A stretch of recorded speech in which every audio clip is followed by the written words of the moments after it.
This episode is sponsored by Battlefoam.com, now with new lower shipping prices. Twisted aliens and demented cultists battle across the devastating science fiction world of Dark Age. Muster your forces and learn to survive at beastsofwar.com. It's time for 28mm World War II action. Will you recreate history or reshape it your way? On the Bolt Action Hub at beastsofwar.com.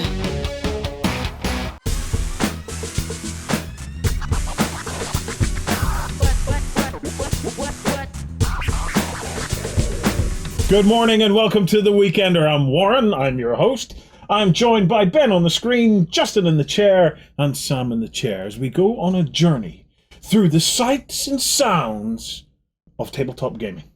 They are many and varied. And I am in a great mood this Saturday morning, and I am looking forward to rattling through this because I have a doozy of a Warren Meets Matt for you.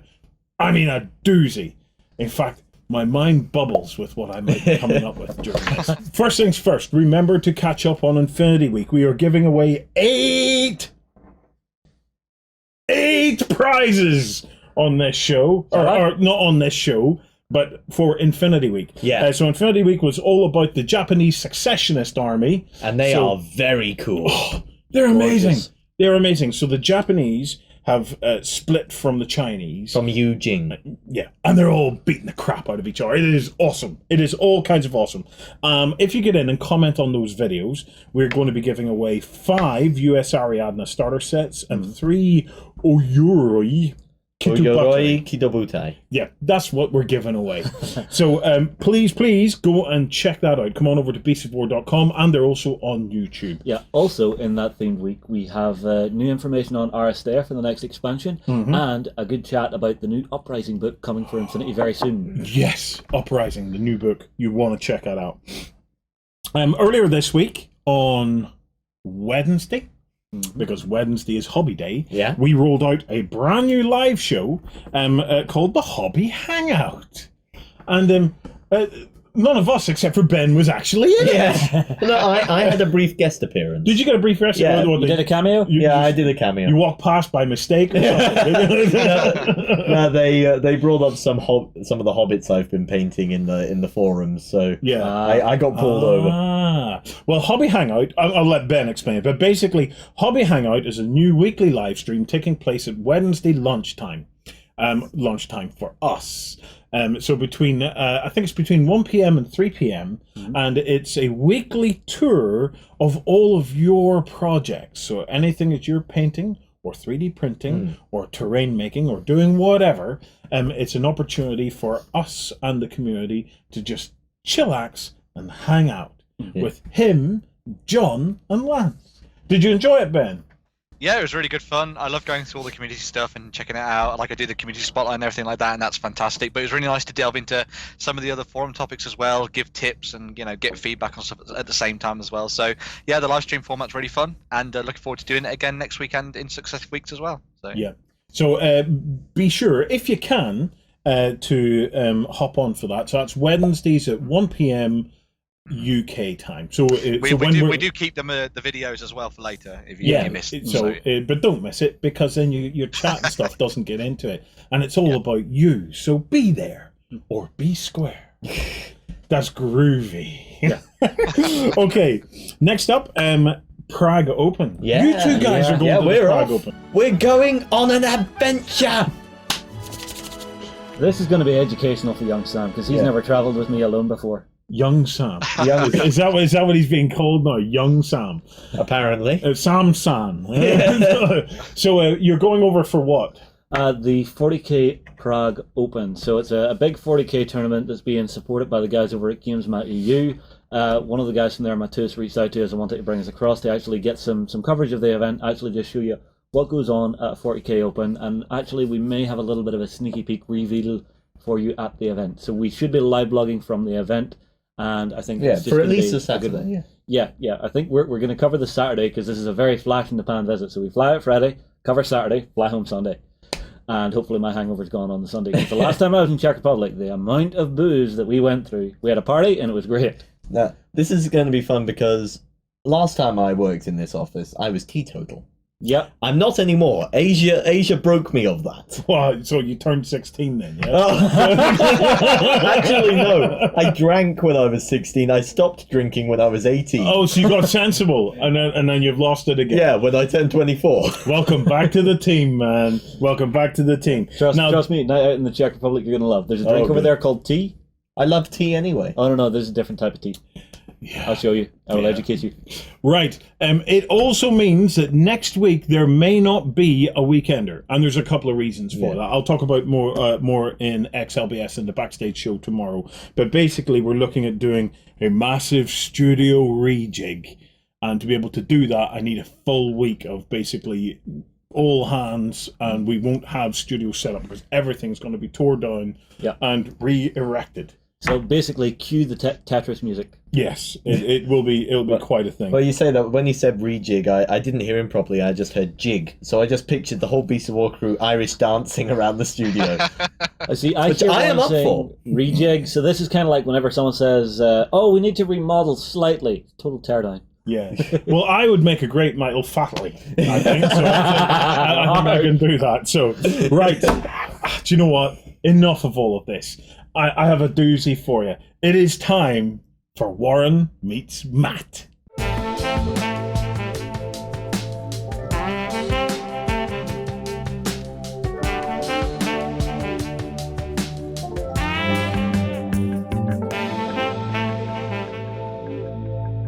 Okay, I promised you guys a doozy. This is a doozy. In fact, this is so much of a doozy that I don't think the three of us are enough sexy beasts to show off this doozy. We need another. I need another. There is another sexy beast. John! John! Oh! And he rises. Jono. Yes. I wondered what that was under there. Jono's going to love the start of this video. Right. This and then segment. the rest of it. and then he's going to hate it. And I'll explain why in a second. Right. So, Sam, give me some names. Firstly, the name of the mat. This is the Sands of Time mat from GameMat.Eu. And it is very pretty. This is very, very pretty. Justin, what is the name of the terrain that we've got on it? I believe this is the Desert House terrain set with also some craters. Okay. Now, also from GameMat.Eu. I think we have a couple of sets on this. Okay. So, desert, right?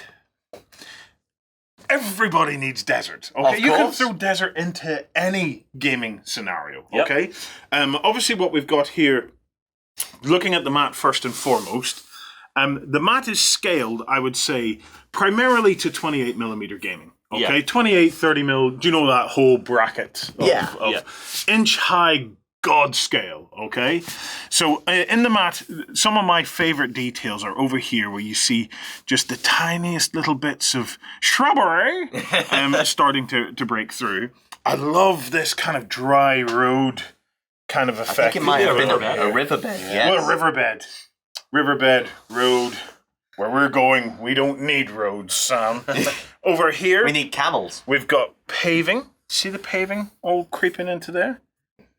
It's lovely, lovely high-resolution detail on this. Back to more of your cracks and little bits of life just coming through. You then have some kind of just things just poking from beneath the sand that start to give it that little bit of a, ooh, this is something a bit more than what you might expect. These are like pillars. Yeah, maybe it's just the name, Sands of Time, but I look at all the pillars and fallen terrain. I think Prince of Persia, Sands of Time.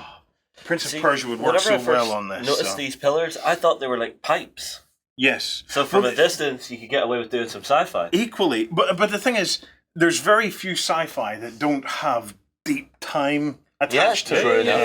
And whenever you're on a planet like this, where where things are being blown and gradually everything is being revealed, it's awesome. Almost get a Tomb King's vibe. Yes, bit of Camry on the go. Yeah. So you're perfect for your Age of Sigmar. Yeah. No problem for your 40k. Yeah. John, bolt action. Could we bolt action on it? I want to talk a little bit about the buildings, John, with you. Yeah. From a historical perspective, you're bound to have found this type of building out in the Middle East somewhere, would you? This is sort of they look a bit more like sort of like a small mosque or a temple or something like that out in the Middle East. Obviously not like the Adobe buildings that you see a lot more frequently, but very similar. Yeah. Tell you what, I would infinity this up. Field terraforming planet for the Hack Islam. Oh, the Hack Islam could totally perfect for Infinity Week. I have a whole bunch of Hack Islam waiting to go. Yeah. So looking at the actual terrain pieces themselves, I really like this because I like the irregular shapes that you're able to put together with the wall segments. Just show you these wall segments here. So the wall segments are all kind of irregular, and then you have these bits here, so you could have it that was a previous entry to another building. See? These ones. Really nice. If you can take this one. With the archway, I particularly like, it's almost like a cloister entrance. Yes, yeah. And whenever it's put together like this, you start to get that sense of a much bigger building that once was standing. Crusades. Crusade area. Crusades, yeah. If you're doing any of it, I can imagine having the opposing forces.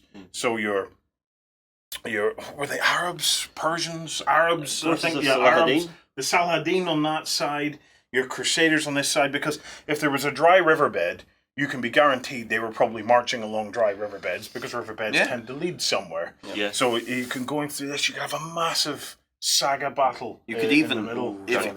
if you want to go to a darker part of the Crusades, you could have I think it was the Peasants' Crusade. Yeah. Where it was basically those that who was went the ahead. first crusade, yes, with all the nutters. Yes. Yes. Just marching through wanton killing and slaughtering. Yes. But you could have a great last stand with just the hordes of the Peasants' Crusade coming in and the defenders getting ready to meet them. Yeah, a fascinating time period. One of my favourites. Now, for me though, what do you think? This is where I'm going over to my job.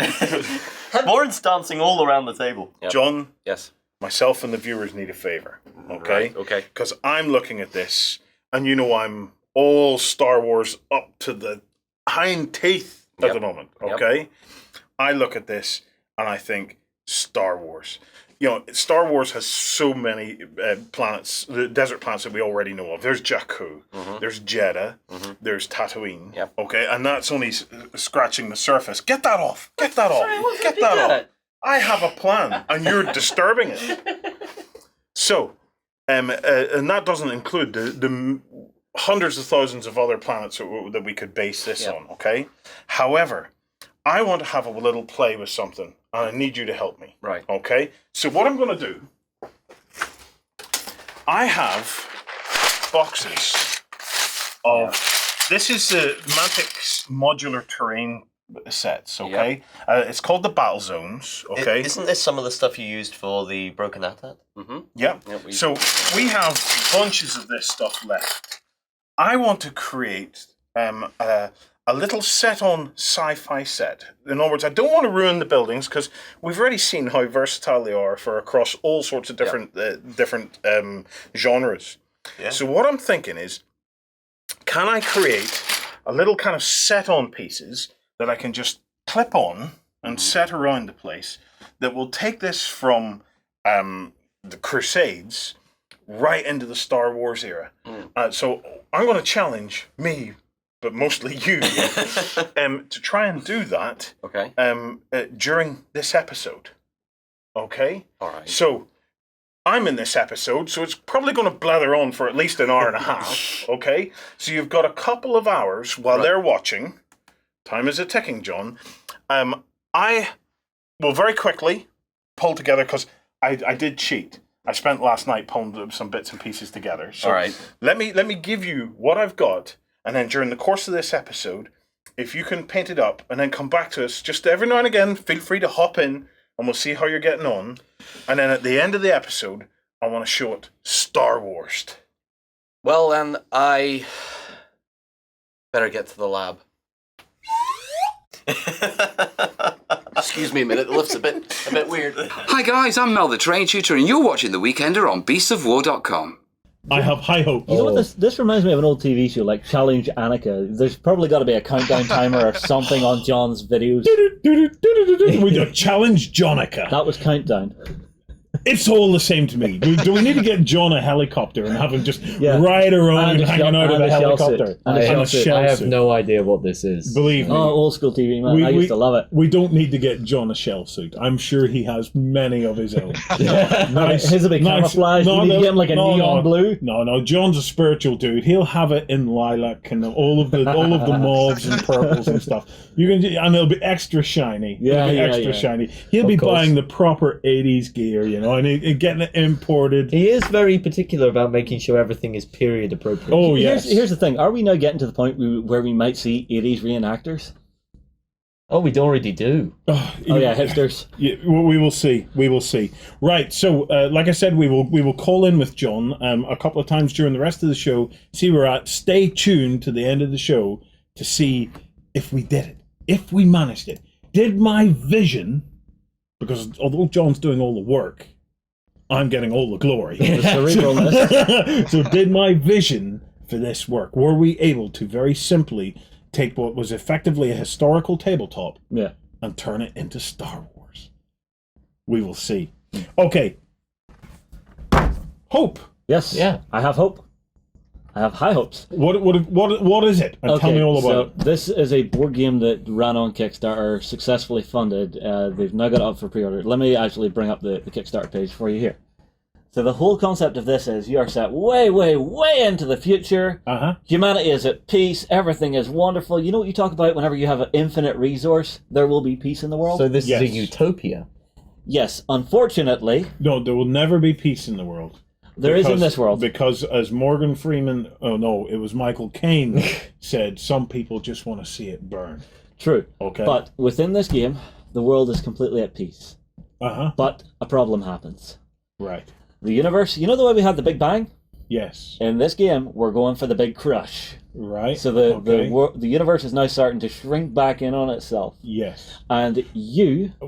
If I may say so, though, Justin, the Big Bang to even get to this point took 13.5 billion years.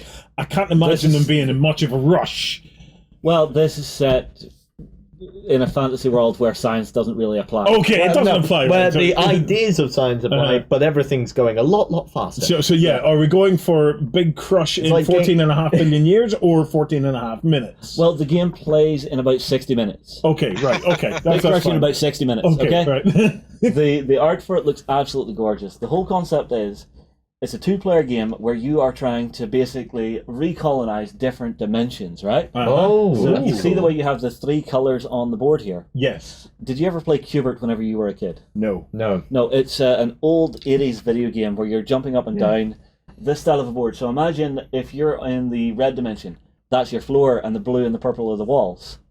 You can shift dimensions to you turn the purple into your floors and the red and the blue into your walls. That's very MC Escher. Yeah, so whenever you actually... Is Portal not a bit like that? Where you're running up walls and stuff, Ish, but the way this works is it actually plays with your perception of the board to see where the floors and the walls are. So it's kind of strange that way. It gives it a really nice visual aspect. Now, we have the box here in the studio, so I want to crack it open, okay? Okay, yep, let's have a look at that. And this box is very different. Yeah? The top doesn't lift off, it slides out the side. Oh, that's pretty cool. So you know the way sometimes you have... Your box will, the lid will come off and components will go everywhere. You won't get that with this because it's a clever design. Okay. First thing we come to in the box is all of your rules and stuff. Why am I getting flashbacks to unboxings about bases and us waxing lyrical about? Really. Okay. The early days. Quickly mention this box is amazing. It's a clever design. I'm giving it that. Okay, that's grand. So first up, we come to our rulebook and stuff. So it's all in a nice little pocket. Yeah. And then inside, I'll tell you what, the production quality of this is flipping good so far. Bring this up for me. Yeah. You can actually see everything's really clearly shown here. So these are your 3 dimensions. Yep. And you're trying to populate planets. Red dimension, blue dimension, purple dimension. And the little tip you're seeing is the planets within those dimensions that you're trying to repopulate. One planet, terraform. 2 planets, 1 planet. Yes. Yes. Okay. Coca-Cola dimension, Vimto dimension, no idea. Yeah. Blue BPM. But the whole concept is, Hope is actually an organization, so you have 2 of them in the game, and you versus your opponent are trying to recolonize these different dimensions to save humanity. So you're trying to basically, you're about to go under the Big Crush. Yeah. Okay? and you're now basically trying to hop out and bring humanity hopping out with of a you dimension into and trying other to populate new worlds. Yes. So it's a very different concept. So also in the box you get little play aid sheets, which are very nice. So these right here. Yeah. And then we come to the board. This I like because it's actually designed to be a double layer cardboard. Oh, look, on a jigsaw. Look. Let me see if I can get ultra close. Yeah.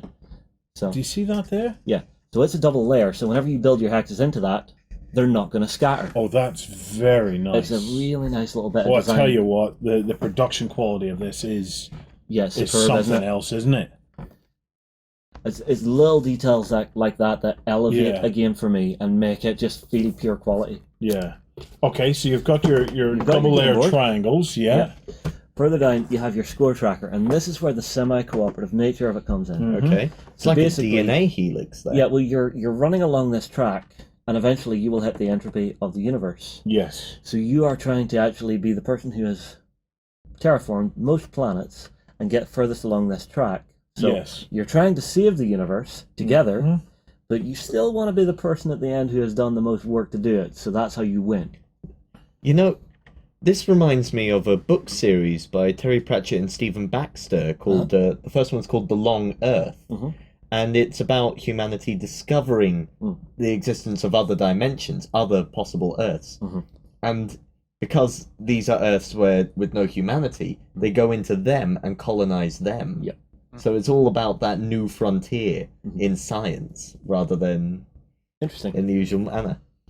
We really need Stephen Hawkins and Michio Kaku in here right now. You know, I feel like we're missing a couple of guests in this, let's be honest. Or the dude from PBS Space Time. I could bring our Lance in because he looks like him and sounds like him. He's a very relaxed chap as well. So, right, okay, let's push on then. Also right? in the What box, else have we got? Yeah, a lovely little spaceman miniature.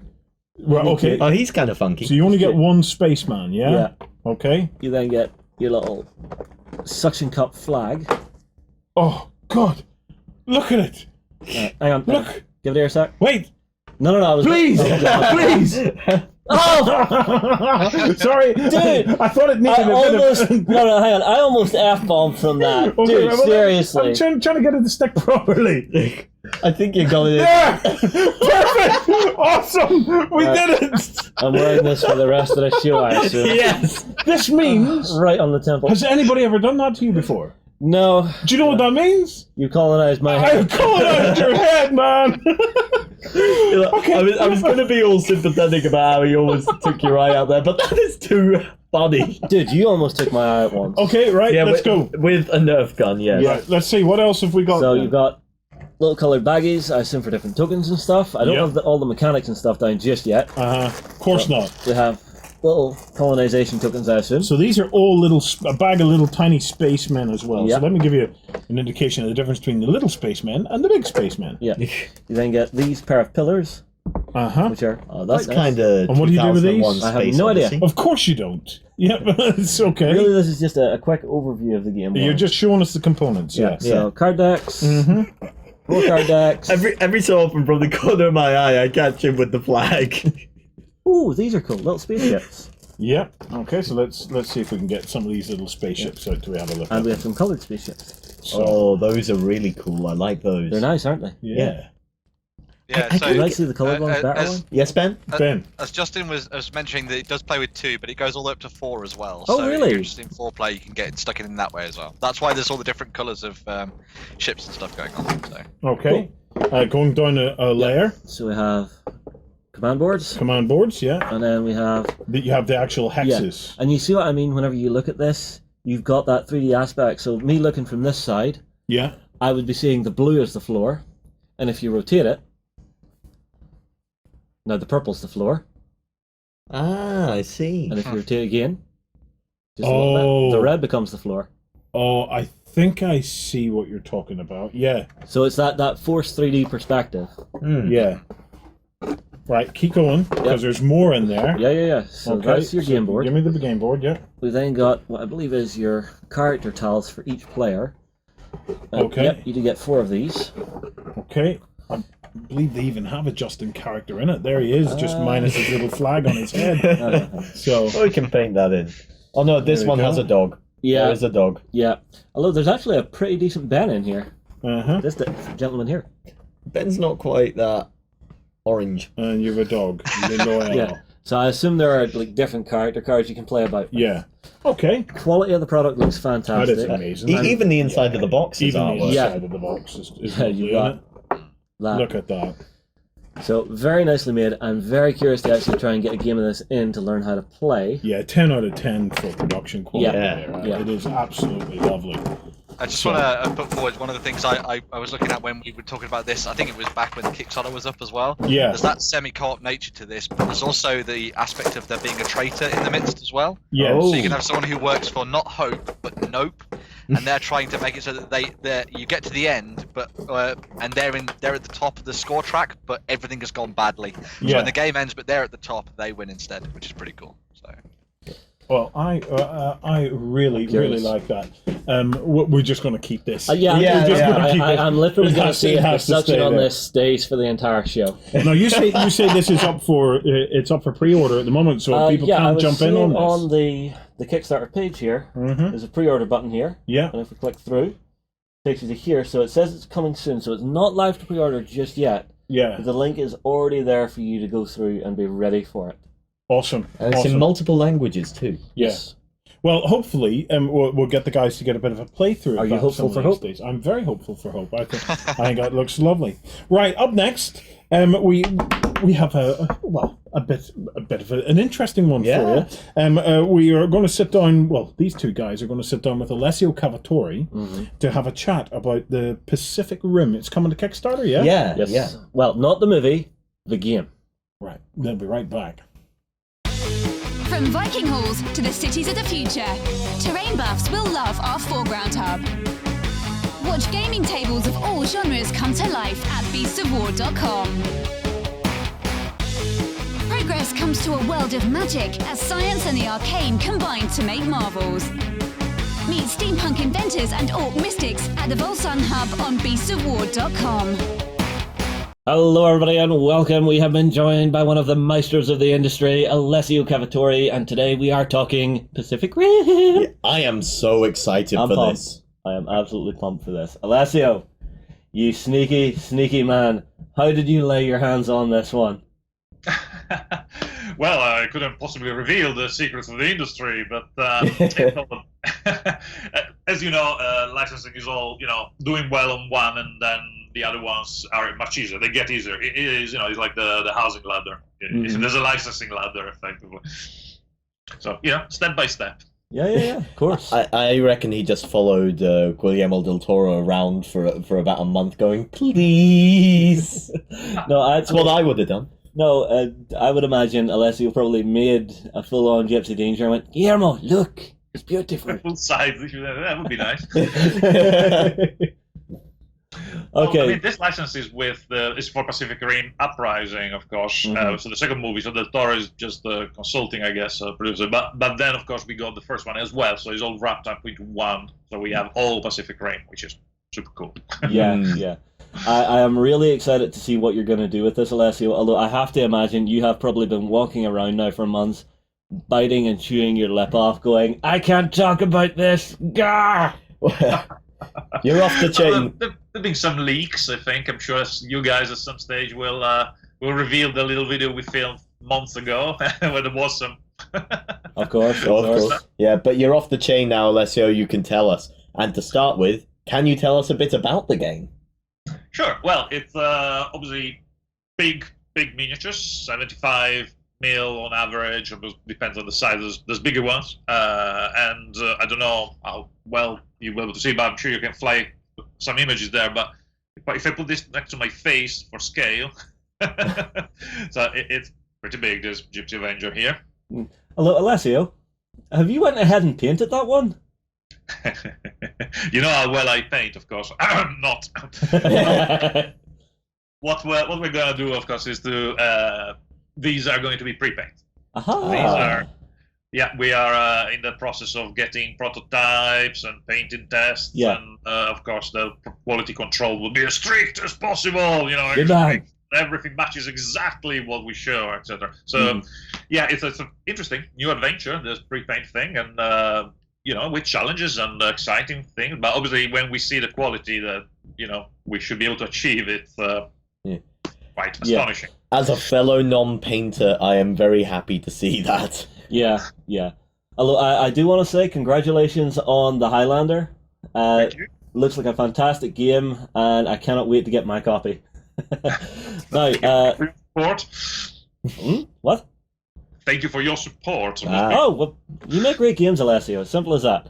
All right, next question. I want to know, what is your favorite part of Pacific Rim, the franchise and the movies and stuff? What is the thing that draws you to it the most?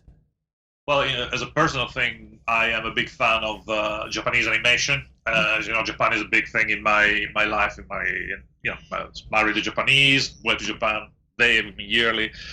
It's a big thing. And having grown up watching anime of big robots fighting giant monsters, obviously when Pacific Rim came about, I was like, and I was lucky enough that I saw some of the early developments in Weta when I was there.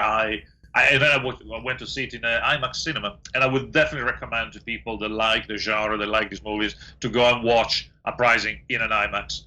Big cinema with big sound. Sound is the best. For me, is the most important thing, because it's all about mass, it's all about weight.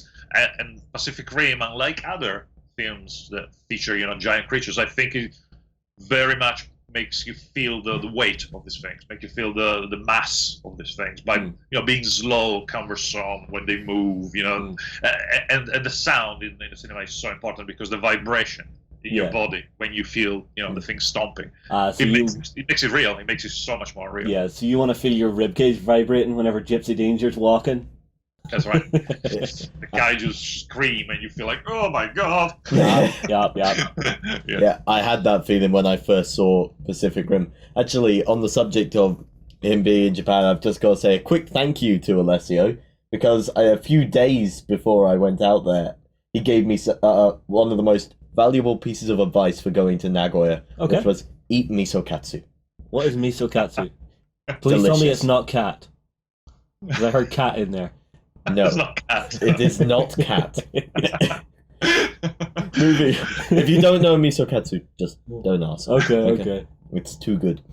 Anyway, how did you get that look and feel of Pacific Rim onto the tabletop itself?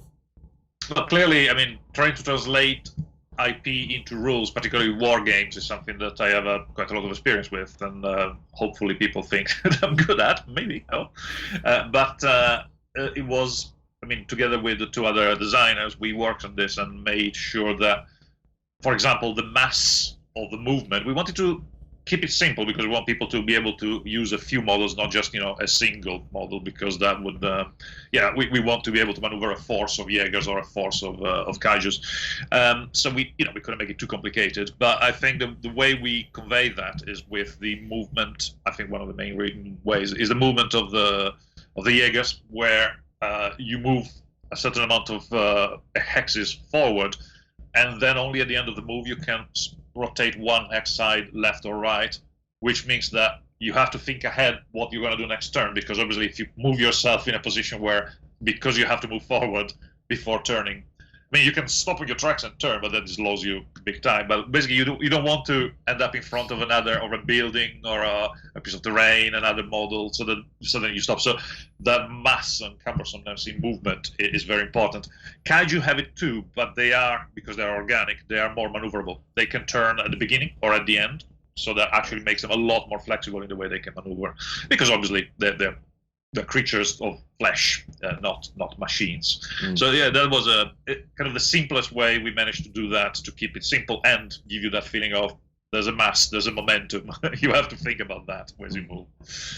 All right, well, there's a question that has just occurred to me, Alessio. Now, if you can't say, please feel free just to tell me you can't say, but I would love to know, are you going to be designing this so that all of the miniatures you're playing with are characters from the movies, or are people going to be able to customize their Kaiju and their Jaegers? Oh, that would be fun. To begin with, certainly we're going to go for the things in the movie. So certainly the models we're producing are things that you will see in Pacific Rim Uprising and then in Pacific Rim. Obviously, it depends how the Kickstarter goes. How many are we going to make? Hopefully we'll go very well and we'll cover everything and more. Because obviously, as well as the main characters in terms of Jaegers and Kaijus, there are also some some Kaijus and some Jaegers which appear maybe just for a few seconds, then just name, I don't know, Axe Head, you see it for a second. So we do first the ones that actually have a lot of screen time. Then, if the thing goes really well, we'll do the ones that have minor parts, if you want. But certainly, obviously, I can't say how well this is going to go. But if it goes really well, of course, we also have the ability of creating ones, making up new ones. And so that's in what models the line of products, if you want. But in terms of customizability, Jaegers and Kaijus Jaegers have what we call upgrade cards. So basically, you always can tweak your Jaeger and put a supercharged engine, or a second level particle cannon, so you can increase the abilities of the specs, if you want, of your Jaeger. Also, being that this Pacific Rim, of course, the pilots are very important, the Rangers. So which Ranger you put in, and which Ranger is that Ranger compatible with? Because again, it's not you can put any pilot together. The team is about mind melding. So some pilots work well with some other pilots, some pilots don't work very well with other pilots. So again, the type of combos are conditioned by the type of Rangers and their compatibility. So basically, you can customize Jaegers quite a lot, but with the pilots and with the upgrade. Nice. While Kaijus have mutations, they have an aggressive mutation and a defensive mutation, a defensive one. So obviously, again, you can tweak them. It's like regeneration and super rage, or so you can slightly modify these creatures. And obviously, I suppose probably getting the right combo would be part of the optimizing your force. So yeah, that's the plan for customizability and for which models we're going to do. Every upgrade you were saying there, Alessio, our grins were just getting wider and wider and wider. Yeah, well, I mean, like, you see, your grin is getting wider and wider, Sam, because you're going, oh my god, this is going to look so cool. My meta brain is going, ooh, tactical depth. Well, now, you see, the thing you mentioned about pilots, I was just thinking, who in the Beasts of War team would make good pilots? I think you and Warren would. Oh, no, I do not want to go in that mind. I've had this discussion. If I'm mind melding with anyone, it has to be with John. No, I think it would be Warren because he's had so much practice melting your mind already. So. Exactly, so we wouldn't work well together in a Jaeger. There's me, drooling on one side of it. The other side is Warren just giggling to himself, and the thing's just limping along. Yes. Yeah. Like before I mentioned the hexes movement. These many hexes forward, etc. Yeah. So I assume that people obviously would think by now, so there will be a hex grid on this. It will be on a hex grid, and I have to point out, actually, flash through my head that I should basically make clear that I make this clear. The game is not played on a grid. It's not played on a hex grid, or rather, it's played on what we call an invisible hex grid. As in, there's a playmat. There's terrain, which means you can play on a wargame table. You can create your own table and play in free, etc. However, when you measure movement, ranges, etc., you have this tool, which obviously this is a prototype. Obviously, everything you're seeing everywhere, of course, is prototypes. But but so we'll have a tool which we call a hex gauge, which basically allows you to move and fire, etc. But particularly with the movement is done so that basically, as you put it down on the table, as a template of movement, and then you would move your model, slotting it, rotating it around the thing. So, and then you remove it. So when we play testing like this, the feeling, because of also the hex being in the theme of Pacific Rim, like you look at the visor of the Jaegers, they are divided in hexes. They use the hex quite a lot in graphics. So it seems a perfect fit. You almost have this holographic hex grid in my head, of course. There's no real holographic hex grid in the game. Unless you meet the stretch goals in the Kickstarter, which come with a free holographic visor. $1 billion, well, we have a holographic. But other than that, basically the idea is there's no grid, but when you move or when you range, suddenly the grid is there, you measure it, and then you remove the tool and the grid is gone, and you have the aesthetics of a war game, but hopefully most of the precision of a hex game. So we're really. This is one of the things that when we showed it to people at demos and stuff, they were kind of going, "Ooh, interesting." So see, I like the idea of this because say I've placed myself down on the table, Sam, and you've placed yourself, but we're at oblique angles to each other. We're both moving on an invisible hex grid, but you can't have that I'm just going to count it out moment, or you have those moments when you're trying to come after someone, but your invisible hex grid is slightly off to the other person's. So whenever you meet, I assume you have to butt together Yes. Obviously, the main principle is if your next step, your next hex would contact an enemy or a building, something like this, then you kind of snap to the base because they're on hex bases. So you snap to the base. So obviously, the hex grid it's not fixed. Yeah. But it remains measured in hexes. Yeah. And the snapping means that when you snap, then you go back into a perfect hex grid again. So I like that idea. It makes of myself. It makes everything very free flowing and natural movement. Yeah, but it takes away that meta of the number of times I've played games with a set grid and I've just been counting out what I can do, trying to plan it out. You've got that uncertainty that you get in a war game, which is nice. Yeah. It's a very nice way of hybridizing the board game system and the miniatures game system. Yes. So, Alessio, if we're moving on there, River Horse are dealing with a lot of licensed products. I mean, just looking behind you there, you've got Labyrinth, Dark Crystal, Terminator, My Little Pony. Yeah. One of these things is not like the other. Conan and stuff. So, what is the differences between working with a licensed product and working with your own original IP? What are the challenges there? Well, obviously, the bonus of working with the licenses that brings a certain volume of users, of dedicated users that love that IP. So obviously, it normally makes your volumes bigger. However, of course, there are drawbacks. The drawbacks are that you have to obviously get everything approved, which makes your process of creating the game longer and sometimes more complicated. It really depends on the type of license. So many licensors, I mean, in my experience, every licensor seems to work slightly differently. Some are better, some are worse, and it just better or worse in terms of more or less efficient in approvals, in supporting you, etc. But so it is a tricky thing, and then you have, of course, the royalties and the amount of money you need to pay for using the IP, which obviously is a factor that you have to consider. So there's good and bad, like in all things. I tend to work on IPs that I like. I suppose I have the advantage that I can kind of work on things that I like, things that I love, things that excite me and the stuff. And so we tend to do stuff that we like, which helps a lot because the passion for the subject helps a lot in making products that are cool, that you love. Therefore, like the IP, normally share your love with those products, and the licensor feels that, feels that you have knowledge for the product, feels that you have passion for the product. So that if the licensor is happy with your product and the audience is happy with your products, then the product should be successful.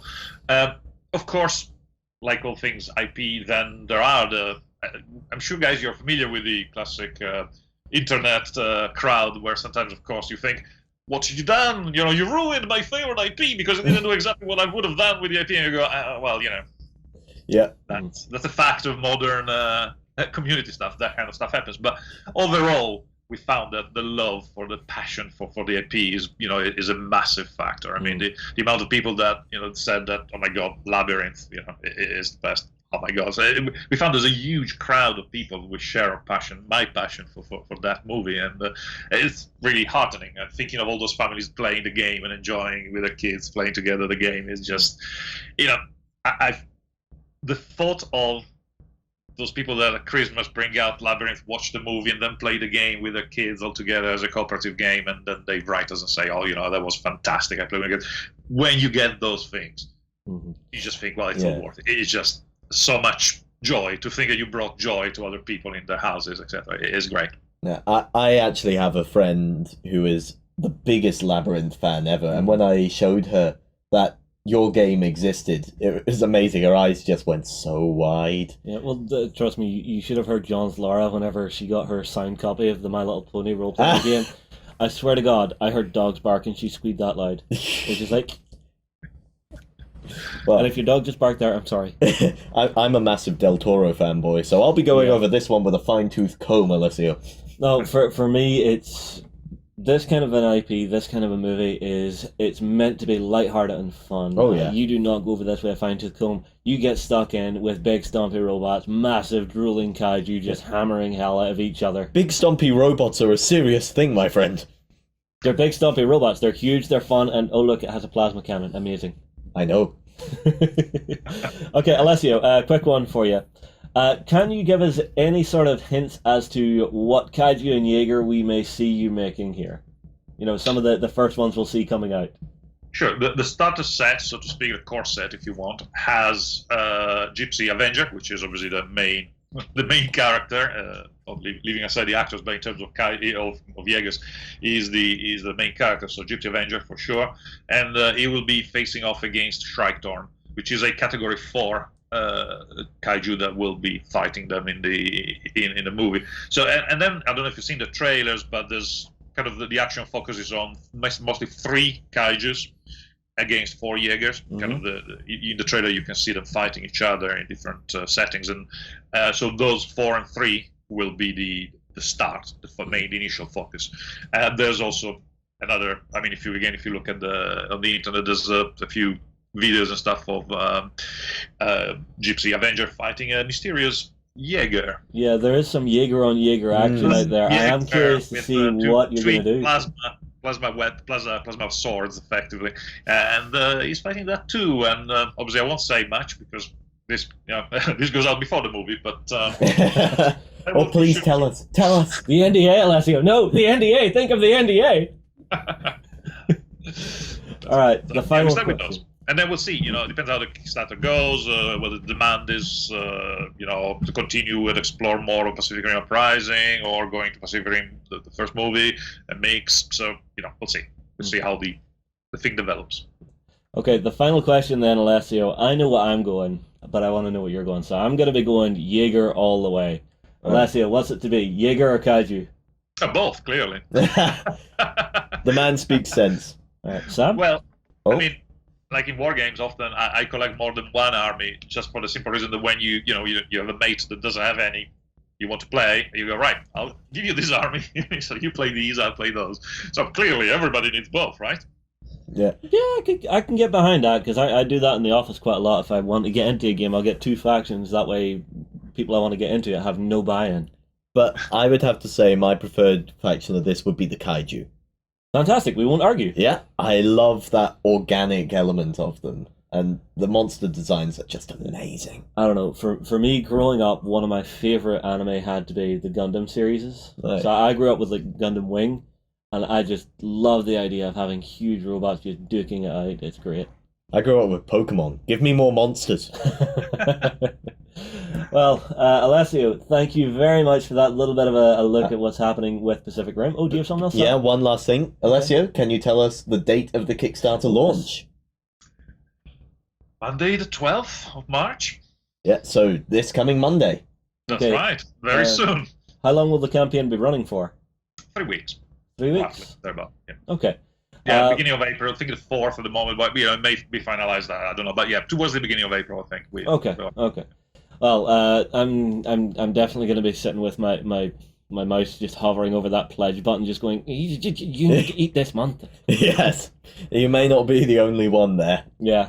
Well, Alessio, thank you very much. It is amazing to hear about this very cool game, because I cannot wait to see it in action. I cannot wait to get my hands on some of the miniatures, get a look at the pre-paints, and just actually see the movie as well, because what I would probably do is I would play my game of this while having the original running in the background, or the new one running in the background, just to get that epic soundtrack while I'm playing the game. Yeah. Well, the first movie was the first movie I watched in my new apartment in Japan. Really? Yeah, I just went, I'm in Japan. Got to. Dude, did you look out the window and go, okay, is it coming? Am I going to have to worry about my Newton's Cradle getting set off? All right, well, once again, thank you, Alessio. Thank you, Sam. Everybody, hopefully that gives you something to get a bit of a conversation on the go about. We'll move back to the Weekender, and we'll see you shortly.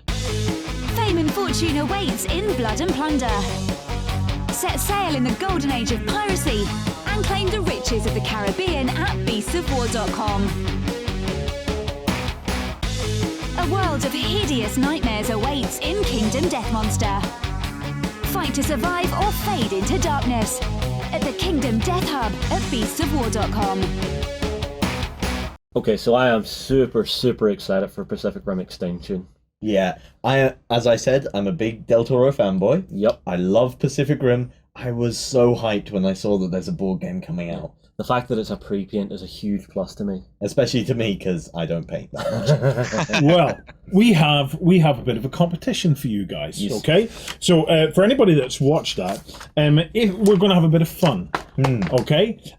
So to enter the competition this week on YouTube or on Beasts of War, or both, if you want to double your chances of winning, all you have to do is describe your own kaiju or Jaeger, okay? So have a think. I love kaiju. I think I'm for the kaiju myself. are just an amazing thing. I'm a mecha fanboy. I have to put my hands up to it. Yeah. If I could get one of them, it would be Cherno Alpha. It just For me, looks like a Pacific monster Rim machine. would have been perfect had there been no Jaegers in it, and it was just kaiju just stomping all over cities. So Godzilla. I could have totally just. But it's all the different shapes and all the different, makeup of them. So so either one is going to be a great entry. But and you can enter as many times as you want. So describe your perfect kaiju or your perfect Jaeger. Can you guys think of one? I would go with an upgraded Cherno Alpha with nuclear missiles on it. Nuclear missiles. Yeah. On it. Oh, tactical nukes. Of course, tactical nukes. Yeah. The last thing I want to do is a Dr. Pepper's thermonuclear hand grenade where your throwing range is 20 yards, but the blast radius is 2 miles. The glory days of paranoia games. Yeah. For me, I'm going to do a kaiju, right? And I'm sorry, Justin, but it just cannot leave my mind. That fish that blew your mind, with a fish that could look up through its own head, right? So you would have a transparent kaiju. I would have a kaiju with a transparent head. Yeah. Okay. But it would have. Would the body be? No, it would have the body of a giant enemy crab, and it would so it could look up through its own head and go like this here. So it could keep the soft jelly bit under the water and just lift its arms up and kind of fight you like that from under the water. Actually, seeing a kaiju designed as a giant enemy crab would actually be a really cool fight to see. Yeah, it would, wouldn't it? Yeah, because you'd be scuttling left to right, just circling the whole time. You couldn't get away from it. Or no, you'd have to run away from it. It would be incredible. And if it was a giant fiddler crab, okay, what's a fiddler crab? Well, a fiddler crab only exercises one arm. Yeah, right. I see. I don't know what they're up to that they only get exercise in one big arm, but anyway. So Sam, for me, it's got to be a cephalopod style kaiju. So because octopus, not or squid. They scare the crap out of me. Cephalopods. Yeah, those squids and the like. If I saw one in the sea, I'd be like, nope. So I think that would be great to face, and I don't think many Jaeger would be able to handle that.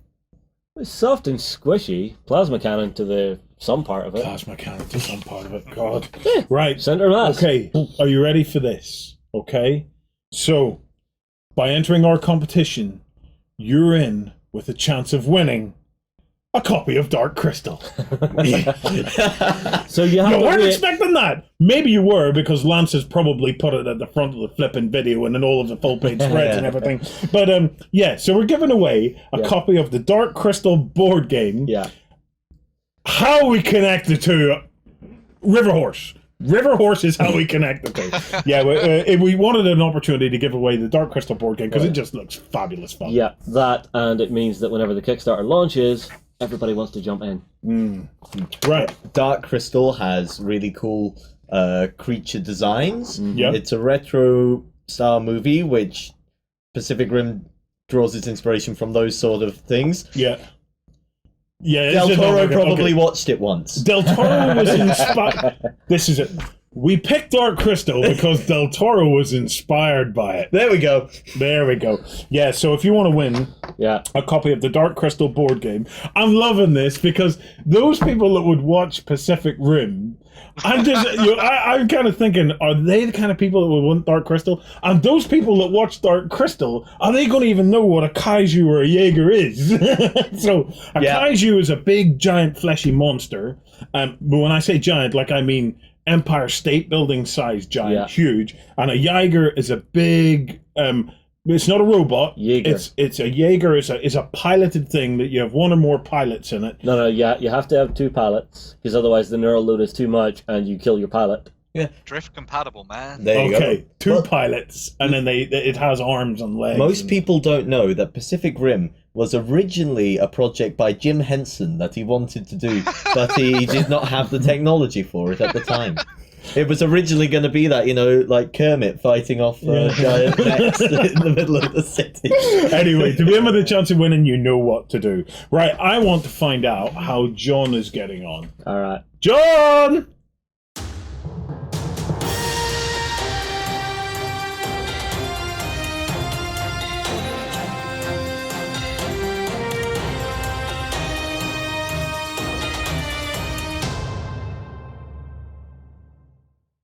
So this is what Warren has left for me, and he's built a load of little bits of piping and stuff like that, little platform, some hoojamajigs with some piping on them, some more piping. I like this sort of that goes onto a wall.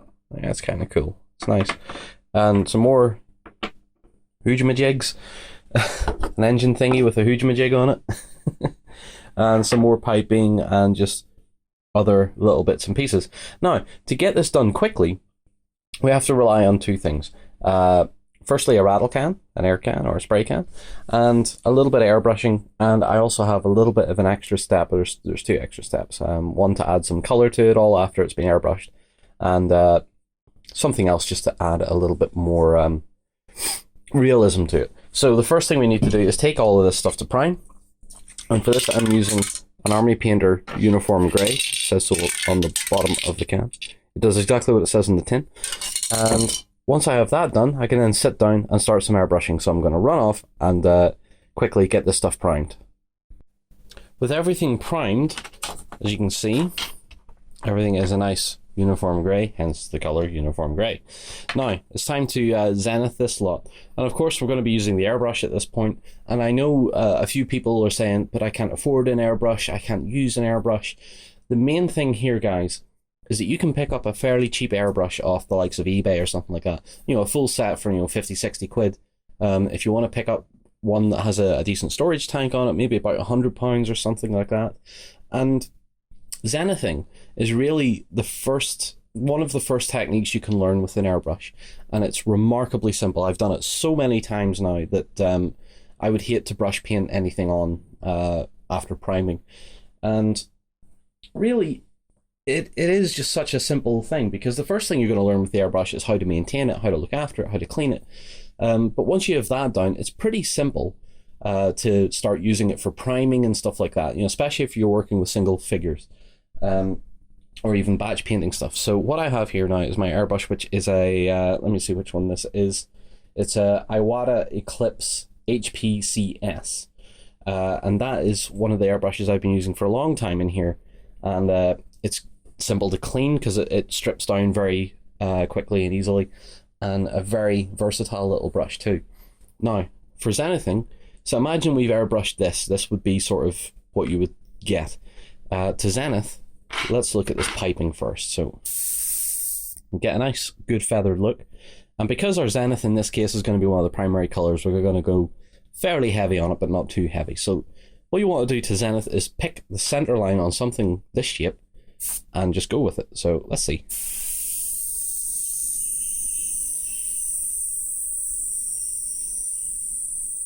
And if you want to make sure that the majority color is whatever you're airbrushing on, start in the center line, make sure that's a solid color, and then let it feather out using essentially the brush's overspray.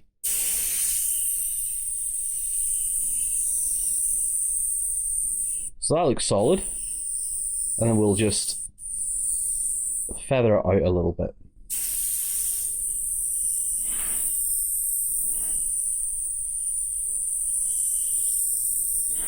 Now you can see in this case, my airbrush isn't quite, hasn't been cleaned very well the last time I used it. And that can happen now and again. You want to make sure that it's properly clean. In this case though, it's still working to my advantage because it's still doing the feathering through its overspray.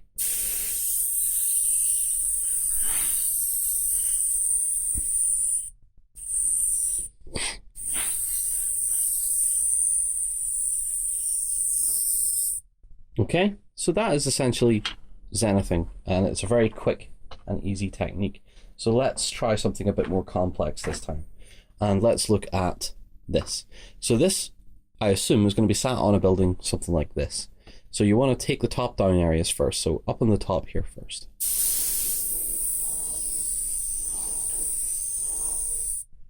So what I've done there is drawn a circle and left the center bit a little bit darker because there's some recessed detail in there. So going down the side, we hit from a high angle.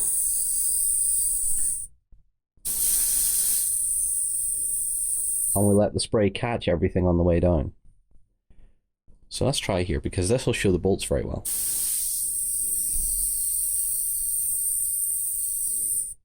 Okay, and you can see how the rivets have come out a lot brighter than the rest of it. That's exactly what you want from zenithing.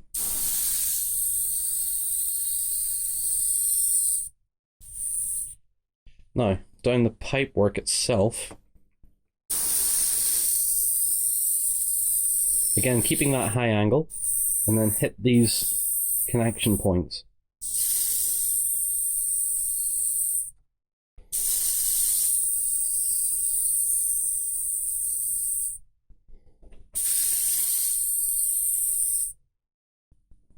And I know to some people I'm preaching to the choir here, but airbrushing really is not the sort of magic wand of the painting world. However, when you learn the basics, you do get very good results straight out of the gate.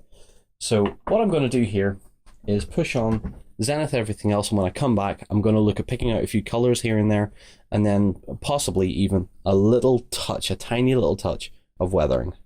Jono is, about 40 minutes in now, maybe a bit more. Maybe. So, hurry up, John!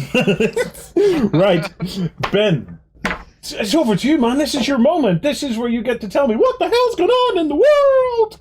This is my moment. Anyway, yeah, so the first piece of news we're going to be looking at is out of the guys at Paizo. Now, Pathfinder is an amazing role-playing game that everybody absolutely loves. Yes. They're coming to bring their second edition out this year as part of the Pathfinder playtest rulebook, which is pretty awesome. So they've been doing loads of stuff over the last however many years, sort of tweaking and changing the game as it goes along, but this is the year where you get to have your real input into everything. So what's going to happen is throughout this year, you're going to be able to take part in the Pathfinder playtest. You can either buy it as a physical product, which will go up for pre-order very, very soon, or you can get the free downloads later on in the year, and you'll be able to get into the game, play through from level 1 all the way up to level 20, and basically feedback on everything you find out mechanically and thematically and everything like that, and then they'll maybe take this forward into their future products for second edition, and then you'll have had an input in everything going forward. So you'll be an adventurer doing loads of cool stuff for everybody, both in their side and of course when you're down on the table playing with your friends as well. I love this. More and more we're seeing, this is the year of the community beta test. Yeah. 2018 is the year where we together are going to create a new what would we call it, career path, okay, for professional testers, professional beta testers. This is the thing. I think the gaming world at the moment is actually moving away from professionally paid testers, and you saw that shift first of all in video games with Steam as open access games. Yeah, all the early access games. Yeah, early access games with people beta testing and giving the feedback there.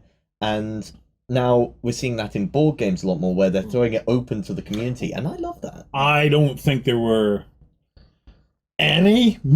many professional paid game testers in the board game industry. Like certainly within miniature gaming, they were paid in plastic, possibly. Or they were doing it for the love of the project. Oh no, come on! Everybody was doing it for the love of the project. Yeah. But I mean, if there was any payment, it might have been pizza, beer, pretzels, and plastic. These are all legally accepted tender, by the way.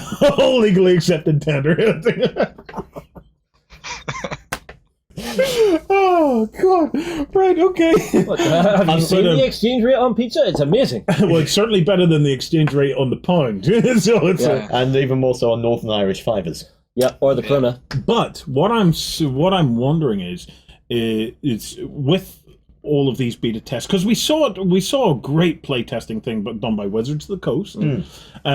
More recently we've seen God Tier from the guys at Steamforged. Yep, they actually created a pack that you can buy and jump in on and get some exclusive stuff with. If you want to see the unboxing of that, check out last week's weekend. It's so seeing Pathfinder go down this route, I think it's great. I think it's just a fabulous way to bring your community along for the journey. But I the cynical side, you could say, well, it's also a way to sell stuff during a play test. Yeah.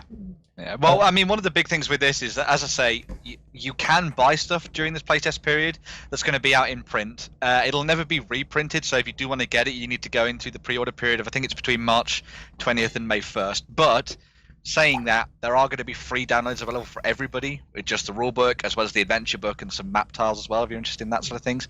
But the big thing for me on this, the sort of going back to that point about testing and the sort of role-playing side of things, is that there's no more dedicated potentially group of fans than those that get into their role-playing side of things. Because you have to know pretty much everything about the rulebook. You have to know everything about how characters work and the mechanics, especially as a dungeon master or a games master as well. So it's a perfect opportunity for you to feed back to someone as a company and say, well, this is what I do like, this is what I don't like, this is what I feel could be modular and stuff like that. So, Well, God, what I would give to take a month off work just to play test. Oh, that would be that would be brilliant. Well, this is the thing we see as well, is role-playing is one of the few genres within our industry where you will find someone will spend years and years in a single system. Wargaming, people are jumping game to game to game. Wargaming, people are jumping game to game to game.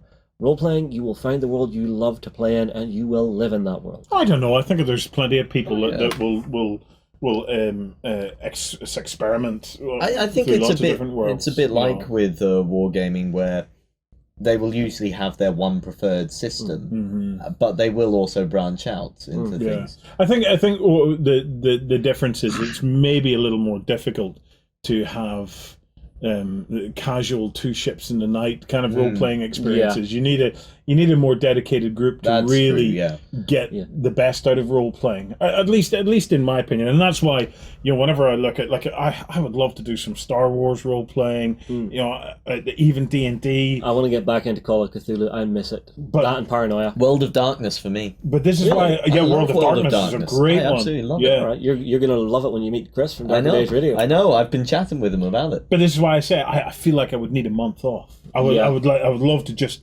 take a month out of my life to just get a month of solid role playing, because I think it's one of those things that the dipping in and out of it, just with everything else that goes on with life.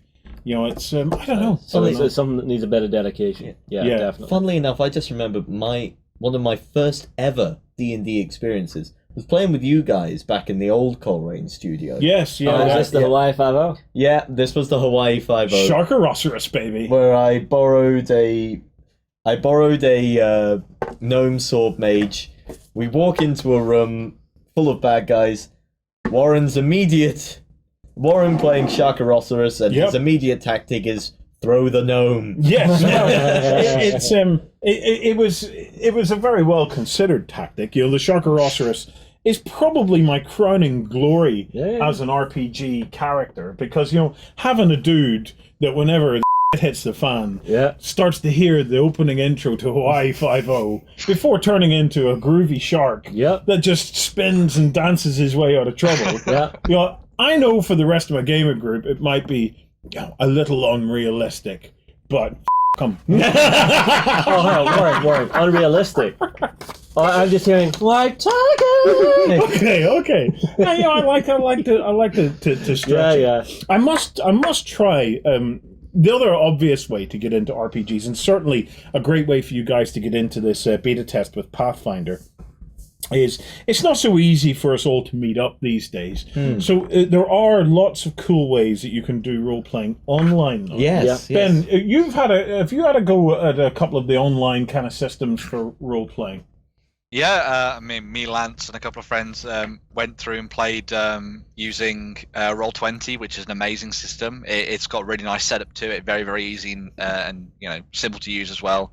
There's also plenty of resources online for people that want to go and just do it through other systems. So I think that people use Tabletopia as well, and Tabletop Simulator too. So if you like those, they're on Steam. You can go and get a hang on those as well. You can also pick up a whole bunch of online resources too. There's loads of people that do maps and battle maps and little tiny digital figures that you can use and things too. And then the guys at Wizards of the Coast have worked with a company to create D&D Beyond as well, which allows you to have all your character sheets and stuff online. So you can have basically everything you need for a role-playing session just in front of you on your screen, and you can just take it wherever you want to go then as well. So even if you're away from your friends for a while, you can hop in via Skype or something and play games together, get stuck into some D&D. Yeah, it's really good, and it doesn't lessen the experience in a lot of ways for me anyway, because I'm still having the same kind of fun, still having the same kind of interactions, even over the internet. So yeah. Well, what I want to know on take Roll20 for example. Does it handle all of the audio and video or whatever, or do you need something like Discord or something like that to handle all of that? We used Discord for that, but you could use the likes of Skype as well if you just wanted to do a conference calling together. So, some friends and I actually had a fairly good number of sessions of the Dresden Files RPG just over Skype, not using any other systems, just Skype. Mm-hmm.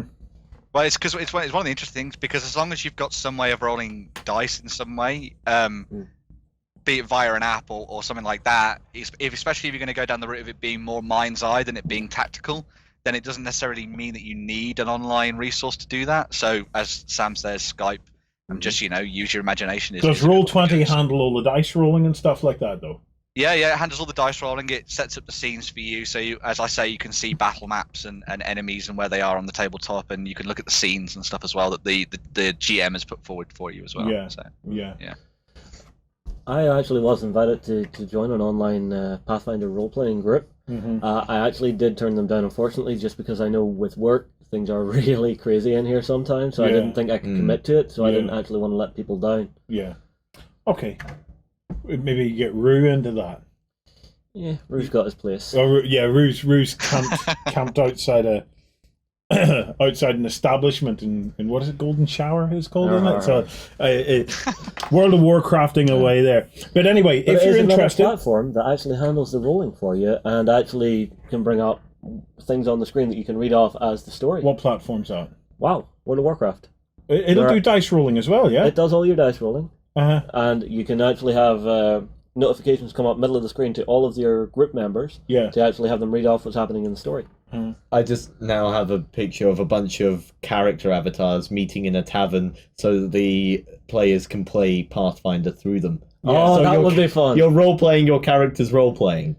That's awesome. Fourth wall break inside a fourth wall break. That would That's be like very 16 weird. walls. If actually, I'm interested in hearing from you. If you're into your role playing and have experience of using the likes of Roll20 and whatnot, one of the difficulties I have is, and I would kind of need to get over it, is I sometimes would feel a sense of guilt role playing around the internet with people, and then not including my other half, Andrea. Andrea would be sitting having to keep an eye on the kids and stuff like that there. But I'm going to have to get over that. I'm going to have to feel less guilty. Yeah, it's International Women's Day. She could stand up for herself, So it's like there was one very interesting news story I saw recently. There is a D&D campaign in America that has been running for 35 years solid. Really? Same concurrent story. People flying from all across the world to play with this fella, this DM. Yeah. And if someone can't make it, he actually has a couple of Skype screens set up around his place to actually let them interact and still play with people. You see, I've been reading in our comments actually on the role playing side of things about the kind of the curse of the DM, where he spends months and months researching and going into extraordinary depth on this world that he's created, only for his characters to just skip through it. And have you been there, done that? Yeah. Yep. Well, definitely. I would like to learn more about role playing. So Well, your best DMs are excellent at doing ad lib. Oh, well, I know a couple of DMs out there. Dave Hawes, one of our community members, has been researching Star Wars, and I know that Cygeis, another one of our community members, is big into his Star Wars and his role playing. He's also big into Pathfinder because he sent us a box that we never did open. Wait, what? Right behind you there, yeah, the base set of the cards. Sorry, Cygeis, we'll blow the dust off that now. So it's but if right you when guys, the second edition is in play, and anybody else, I would like to facilitate, maybe setting up a few kind of RPGs or RPG groups, okay? We could maybe do it via the forums, okay? And we'll try and help and advise with Roll20, Discord, and stuff like that. So if you're not au fait on the technology, don't worry, because I will get these guys to make videos about how to use the technology. Yeah, sounds okay. Good. And maybe some of us can try and join in. I'd love to.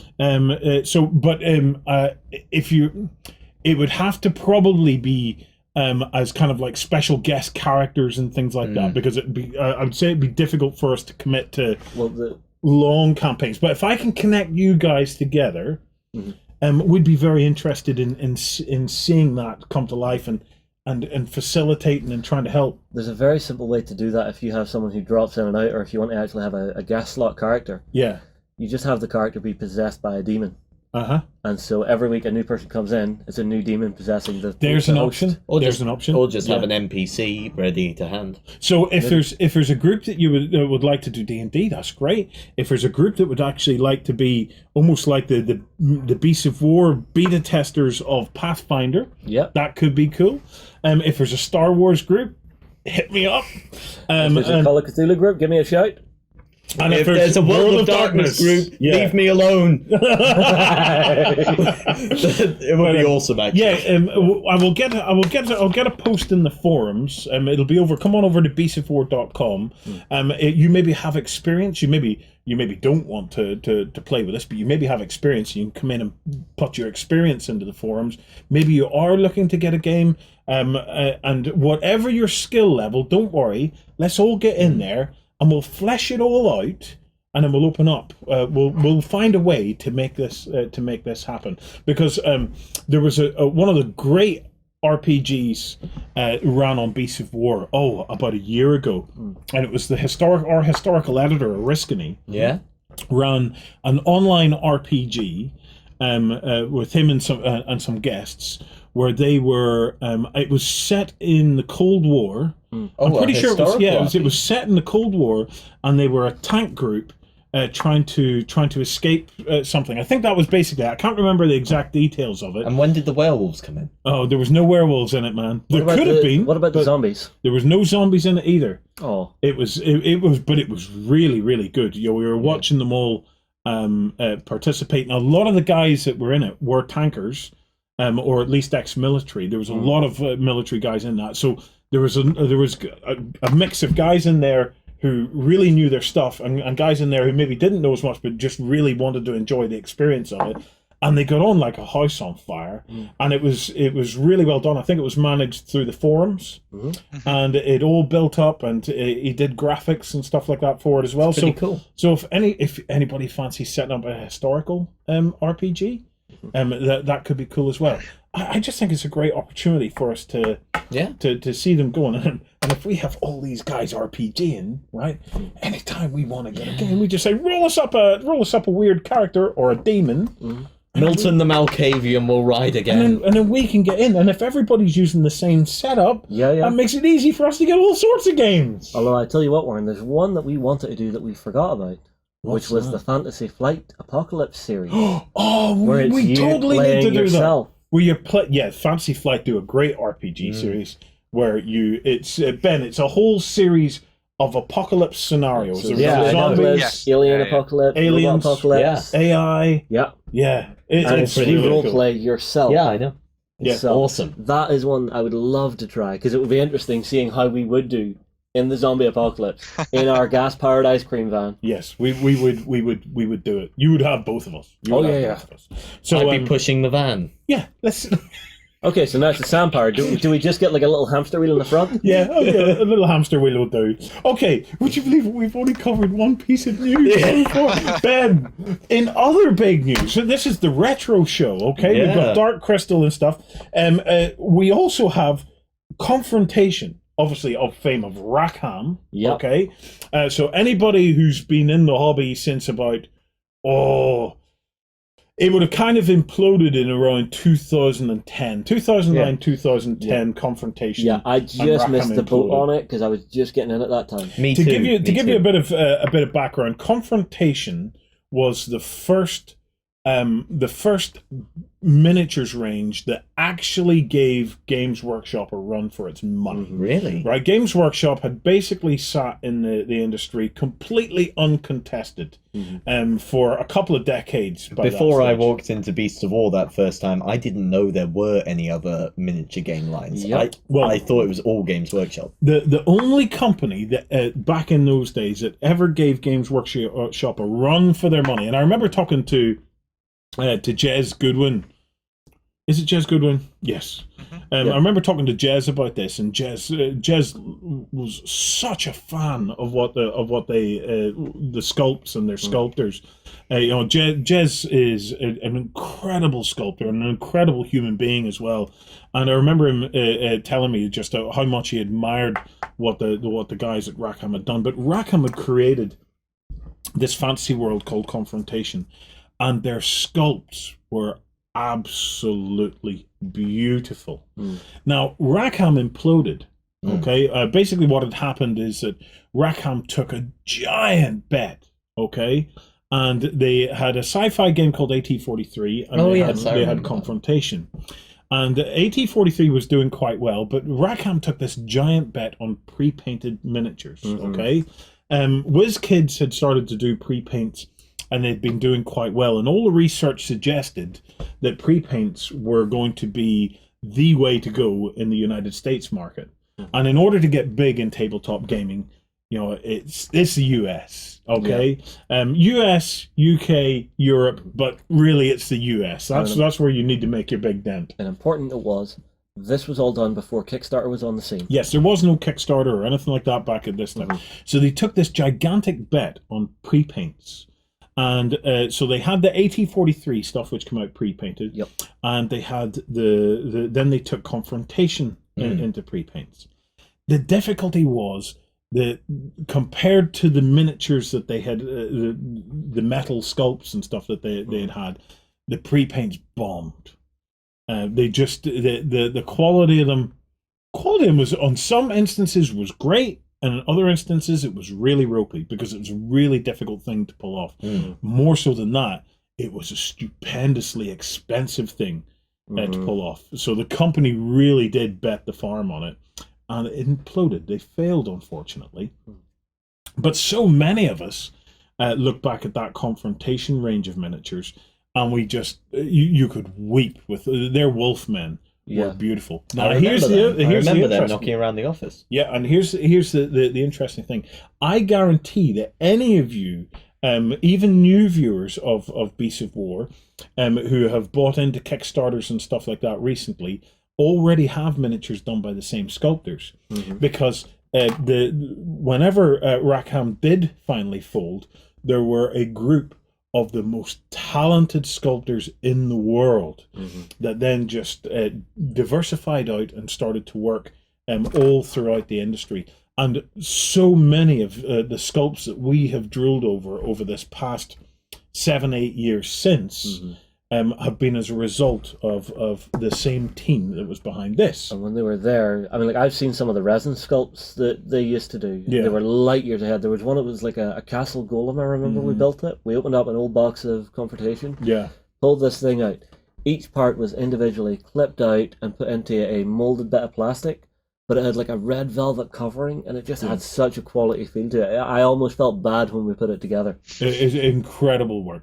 Now, this week, in this piece of news, Sans Detour have made the announcement that they're bringing Confrontation back. and it's coming to Kickstarter in April. There's those Wolfmen you were Ben, talking about. You can fill us in. Yeah, so Sansator, as you say, are going to be taking both the Confrontation Classic range, which is the miniatures that you see here, and also their own version of this called Resurrection to Kickstarter this year, right?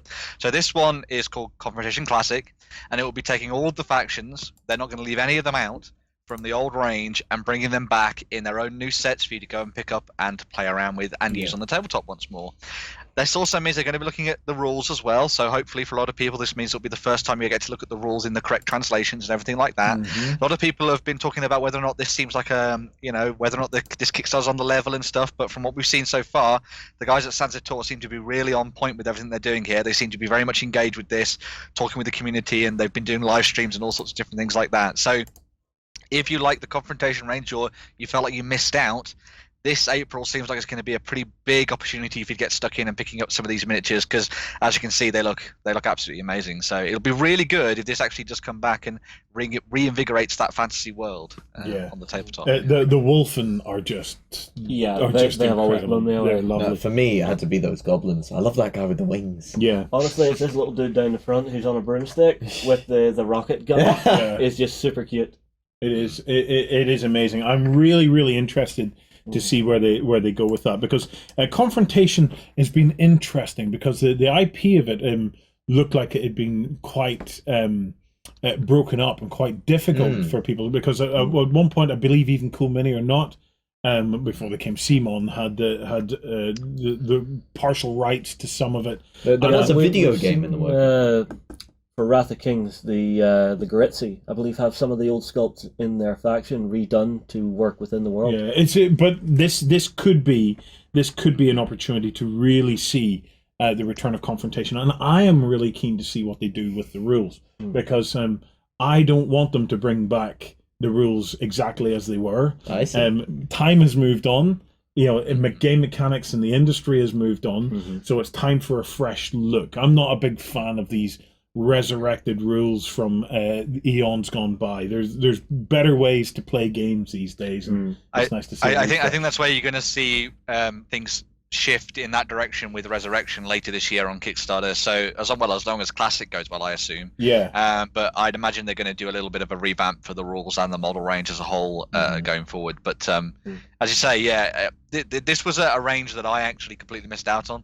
I never really heard about it until like a couple of whisperings had come out of like FFG and stuff like that, and seeing their Cadwallon City of Thieves game as well. But it's been very nice looking at some of the stuff they've been previewing, especially for the Wolfen, as you say, and also some of their undead models as well look absolutely amazing. But, yeah. Well, I mean, like I remember Romain, our painter, always going into his local friendly gaming store. I believe it's Ludic's Bazaar, and they always seem to have like one box in the back that just always had a little bit of it in there that you could just go hook through if you want a nice miniature to work on. Yeah. Well, they were based in Paris, so a lot of their old stock ended up just staying in Paris, and there was a couple of key outlets where you were always able to get some of the old Confrontation and AT-43 stuff. Nice. I'm still a huge fan of the AT-43 Carmens. That's the Sapiens. The that's the one we got turned into a big army for town. I'm always on the lookout for Carmens. Anybody has any of them AT-43 gorillas and monkeys out there, and you're looking short of it, hook me up, man. Hook me up. That's my plastic crack, because some of these days I will have an army that's so big, and then I'm just going to go to town on a big full conversion of the whole thing, because it is going to be my default sci-fi army. So in other words, I'm trying to create, and we've had a forum topic about this in the community, about a portable sci-fi army that you could take from game to game. So for me, it's the Monkey Men of Mars, man. It's so I want because they have flyers, they have heavy support teams, they have troopers, and they have specialists. And pretty much for any sci-fi game, that's all you need. Yeah, although Warren, let's not say they're from Mars. The only thing that should be coming from Mars is the biker mouse. No, well. So I'll get my spoke in there. If anybody has any of them old monkeys and you're not using them, hook me up, man. Hook me up. Right.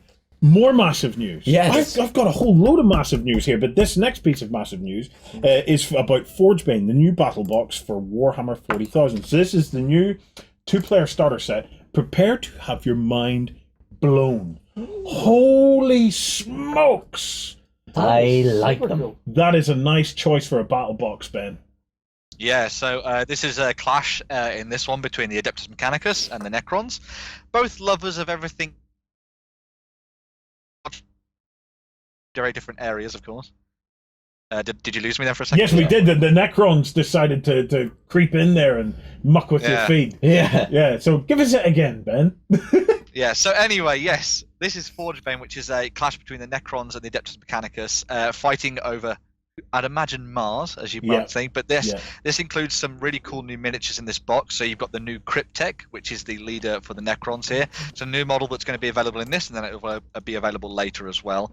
There's also the Imperial Knight Armiger Warglaives, which are tiny little miniature Imperial Knights. Yeah. And these are what are used by some of the trainees of the Imperial Knights. So when they're going out into battle and they're learning how to, work these massive mech suits, they start off with these, and then they go up to the big Imperial Knights later on as well.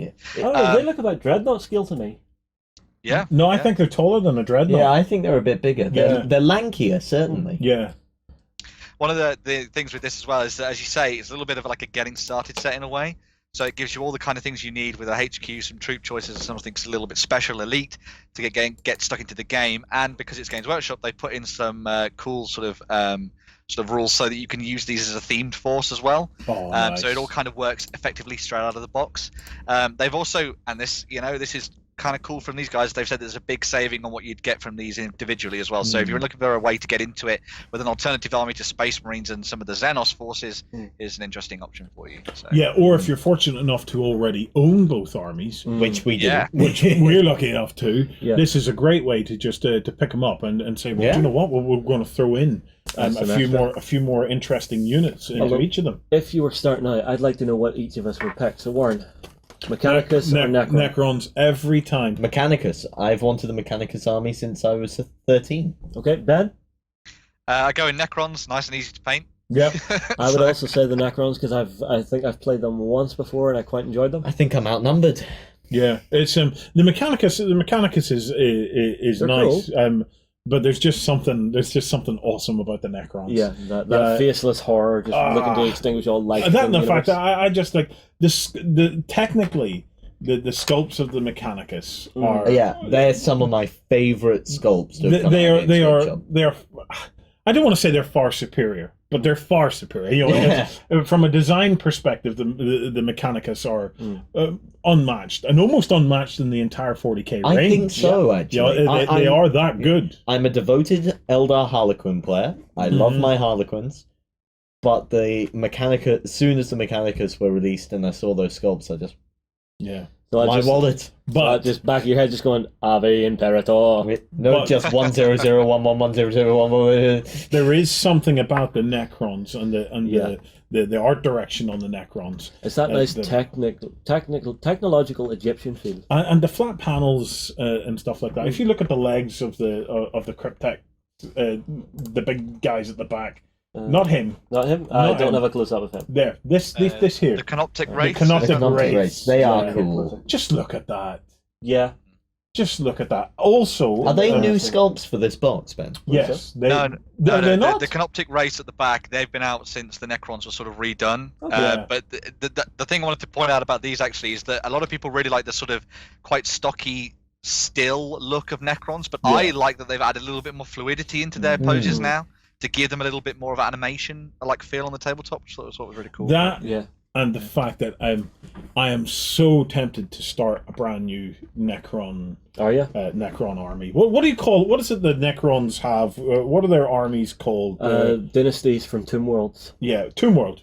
I'd like to start. I'd like to start a new Tomb World because there's amazing flip paints out now. Hobby flip paints. This goes back to something you wanted to do. You wanted to do Beetle armor years ago. I tried many years ago by doing. You were able to go into the car stores, and they had this kind of paint mixing service. Okay, and I went in loads of times to try and get a flip paint mixed into an aerosol so that I could prime them all with a flip paint. But it never really worked. The other thing I always also fancied was to see if I could get them chromed. to have them, but to send them off to a chroming service was quite a thing. Now there is chrome paint now. And the best that I ever saw was actually done by Forge World. Really? Where they did a chrome effect. If you remember a Tomb Spider, I think it was like a Tomb Spider or something like that. Way back in 2010 at Games Day, they had chromified this Necron Tomb Spider, and it looked absolutely fabulous. Yeah, but I think the flip paint on a Necron army would be amazing. There's actually one I've seen some car guys using these days. That's actually. It gives you not a chrome finish, but a mirror finish, and I mean flawless mirror finish no matter what surface you put it on. Yeah. Well, that would be interesting. Yeah. That would be interesting. Yeah. And because the Necrons don't require an awful lot of painting skill... You think you could get an army done? I think I could get an army done with that. Okay, next up... an even bigger piece of news, okay? Zombicide is returning again. This time. It rises more times. Can I do this one? It's going to be in space! Absolutely. So this is Zombicide Invader. And, dudes, it is basically classic space troopers fighting off the infected horde. Yeah. That's very Dead Space right there. Oh, yeah, isn't totally. It is, do you know what it reminds me of? It reminds me of the original kind of Space Hulk art. Actually, if you reach right up behind you there, I spy something there. Yeah. Pass Should that be able to down. show that off on the closest camera. Check that out. Ta-da! Right, and then bring us up to it. Do we have a quick flip between them? Yeah. Right, so bring it up. There we go. So there, and there.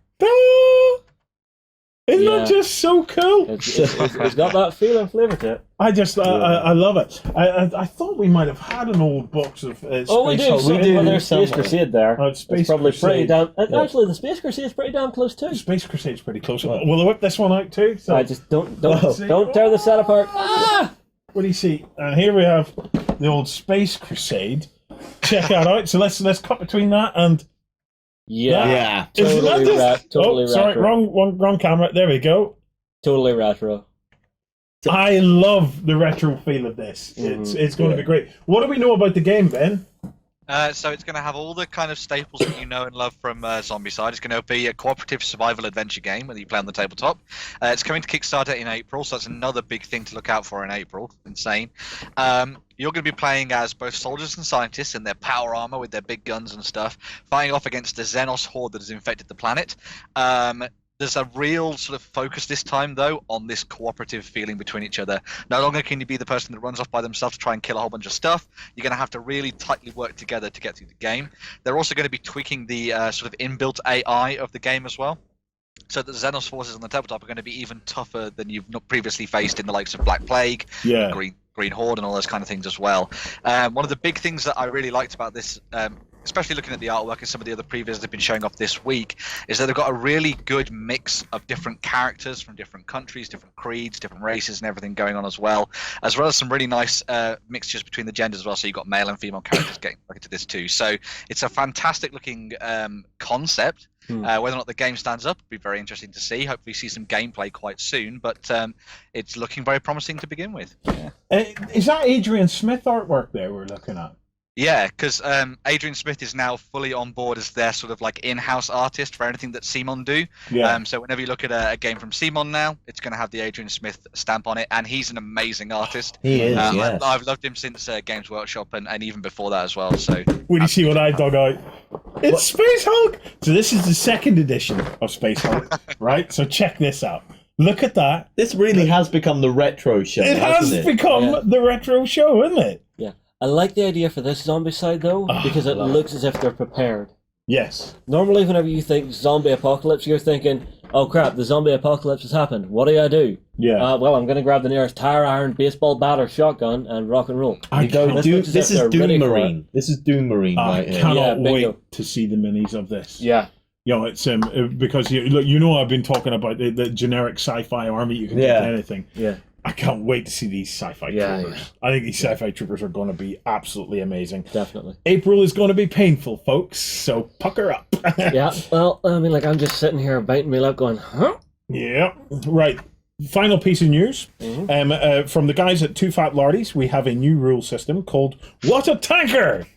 Ben, what can you tell us about it? Oh, brilliant. Yeah, so we were talking about fiddlers earlier. This is a different type. So this is from Two Fat Lardies, and this is their sort of ace tank commander game they're going to be bringing to the tabletop quite soon. Yeah. It's made to be designed so you can play it during your lunch breaks, during your lunch hours, when you've got a little bit of time for friends. Plays very, very quickly. You'll each be taking on the role of an ace tank commander, and you'll be fighting to become the best in World War II. So as you play through, there's going to be a campaign system built into this, and so you can upgrade your skills and abilities of your tank commander as you go through. And it's just meant to be a little bit of fun on the tabletop, taking the seriousness of World War II and making it a little bit more sort of pulpy and awesome. So yeah, absolutely. Myself and John have to get a game of this on. I'm going to say that. We're putting a call out to you guys at Two Fat Lordies. Please come on over to the studio, so that we can film a game of that. I want to see how this works. I'm going to say this now. Dibs on the Germans, and I'm playing Hans von Luck. There we go. Right. That's it for the news. I want to take a quick break and to see what John's up to. Yeah, let's see how it's gone. John.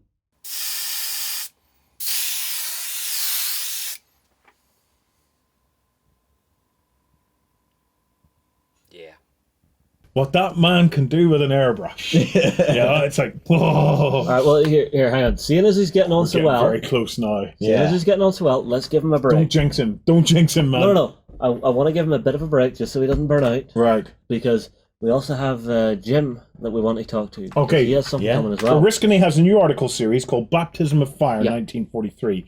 It's about the Americans in Tunisia, and I'm going to hand over to you. And will we give John a break? Come on. Right, I'm going to hand over to you and John. All right. As the three of you wax lyrical about the Americans in Tunisia. Anime cyberpunk style meets skirmish combat in Infinity. Experience 8 high-tech factions and fight to control the human sphere at the Infinity Hub on beastofwar.com. High-octane anime action is the name of the game in Relic Knights. Mount up in your mecha and battle for glory at our Relic Knights Hub on beastofwar.com. So everybody, we have been joined by our buddy James, our historical editor, to have a chat about Tunisia. So, James, I'm pretty damn sure you're going to know a lot about Tunisia. John, yourself, how's the knowledge base looking? Well, we're going to be looking at the American contribution to the Tunisian campaign. And this is, as a very quick outline, this is where the American army really got its baptism of fire. This is where they started to learn that everything they learned and trained for in pre-war years became essentially entirely useless. They had to rewrite the entire book, but they had people like Patton and Eisenhower in the background pretty much saying, we called this, we knew this was going to happen. Your two best generals telling you this might not work so well. This gives us the setting for the Patton movie at the very beginning, yeah? Absolutely, yeah. Most of Patton's biggest successes were in the African, and I believe these in Sicily and Italy as well. Or did he go on to Italy, James? I can't remember. He was off the line after Sicily. Yeah, he was off the line after Sicily. But this is where the American army really found its feet. It was able to say, right, the cavalry tactics we put together before the war aren't working. Tanks don't work well when they're in a big line abreast charging at the Germans, which have 88s. So we need to rework our thinking and strategies a bit. Okay. And as I'm going to go a little bit of a tangent, I do apologise. No, it's fine. I like tangents. They're fun. Yeah, they're you can see that rethinking of stuff coming out in the wartime training videos that the Americans put out. There's a great YouTube channel called Mastimus. He goes through a lot of old time training videos from the British Army in the 60s, but he also does a lot of World War II stuff. Yeah, and he's showing tank platoon tactics after they learned the Tunisian campaign stuff. I see. And it's all really interesting because you can see in the video they're going, when you're on a road, do not hit dust. Do not leave the road surface. You will kick up more dust that way. If you're driving line abreast, stagger your formation, spread it out further. If you've got more than one tank, do not drive in a line on dust and all this sort of stuff. Okay. It's really simple stuff that the American army initially got wrong. Okay. Because they were thinking mass cavalry charge like the olden days. Yeah. But doing it with tanks. And line them up, wall of steel going forward. Yeah. And the Germans were prepared for that. They had 88s and they had like high velocity anti-tank guns, and they just looked at it and went, "This is a firing range." Okay. So, James, I assume this is going to be another article series from yourself, and anybody helping you along on this one? No, this one's a solo mission. Okay. And what's the plan for the series then? Okay, so like you were saying, it's another article series. Baptism of Fire, the Americans in Tunisia, 1943. We're at the 75th anniversary for this part of the North Africa campaign, which is really kind of the end of the North Africa campaign. North Africa has been going on between the Italians and the British, and then the British and the Germans, and then now the Americans come in, the Free French, the Vichy French come in into 1943. So it's been going on for quite some time. And we're finally now coming at the very end of it. And like John was saying before, this is America's the American Army's first really getting stuck into the war. It's their first big ground battle against the primary enemy, the Germans, in a big way. There's been some action before this for the Americans. Of course, we're fighting the U-boats in the Atlantic. There's been a lot of fighting in the Pacific. But this is the first time American divisions and corps got mixed up with German divisions and corps in a really big way. And the Americans kind of got their heads handed to them for a while in a really, really nasty way. Nowadays we call them, the ultimate noobs. That's an insult right there. Wow. Oh, well, a lot of this goes back to last year when I wrote, the Saratoga campaign. That was 5 weeks of America, kicking the crap out of the UK for a month and a half. And Warren was like, okay, that was great, but your next two articles have to be about America, coming up short. So hence the Vietnam series, and now we're doing, Tunisia. There's a couple of engagements in Tunisia against some of the German commanders there. And the Americans really do badly. There's Sidi Bouzid, which was an absolute massacre. And then the Germans attacked Sidi Bouzid, kicked the crap out of the American 1st Armored Division, parts of the American 1st Armored Division. And then the next day come these counterattacks that John's talking about, where American Shermans line up in these perfect wedges. It's like something you see out of a video game. Nice, flat, open ground, and they're just driving straight towards 10th and 21st Panzer. And there's 75s, there's 88s. Kampfgruppe Reimann even has a detachment of about 5 Tigers. And they're hull down, and they just see these huge dust clouds coming straight at them. And it's like, oh, wow. How much ammo do we have again? And that's pretty much the end of that. The St. Valentine's Day Massacre is kind of, an apt description for that. Of course, then the Americans pull back. They shuffle their commanders around a little bit. Patton gets brought in for the first time. We talk a little bit about his contribution and how big it was and kind of how big it wasn't in some places. And so to wrap it up in a little bit of a box, what you guys were talking about a second ago. We're wargaming through the first act of the movie Patton. If you put Patton in the DVD player and you hit go, the credits come up over these fields of, American bodies and wrecked American equipment and local civilians like looting through the American vehicles and stuff like that. That's the aftermath of Kesselring Pass and Sidi Bouzid. And then comes a little bit of a redemption at El Guitar, and that wraps up the series. Okay, so for the first parts of the series, each part, where are you going to be focusing on, and how many parts are you thinking for doing for the series? It's going to be 4 parts. The first part is the usual introduction. Part 2 is Sidi Bouzid. It's the first big German counterattack against elements of U.S. 2nd Corps. It's kind of the front part of U.S. 1st Armored Division. That's, like I was saying a second ago, that's the first big German counterattack. The Americans kind of fall back from what they call, I won't get too much into the topography here, the Americans fall back from what they call the Eastern Dorsal through some of the low ground into the Western Dorsal. It's another mountain chain. We'll look at the map in a second that goes into that. That's the Battle of Kesselring Pass. That's part 3. And then we look into how the Americans kind of apply some of the lessons that they've learned. Lieutenant Colonel Hightower was one of the battalion commanders at Sidi Bouzid. He's the guy. I actually have his reports, these terrible old PDFs from of typed up documents from 1943 that are talking almost exactly about what John was mentioning before about the dust clouds. Don't drive your tanks very fast over open ground. You're going to kick up all this dust. It's going to take you a little longer to get where you're going, but you're not going to announce to everyone on the continent that you're on your way. Yeah. The Lieutenant Colonel Hightower is the guy who wrote a lot of that initially. These lessons get applied, and then we do El Guitar in part 4. Cool.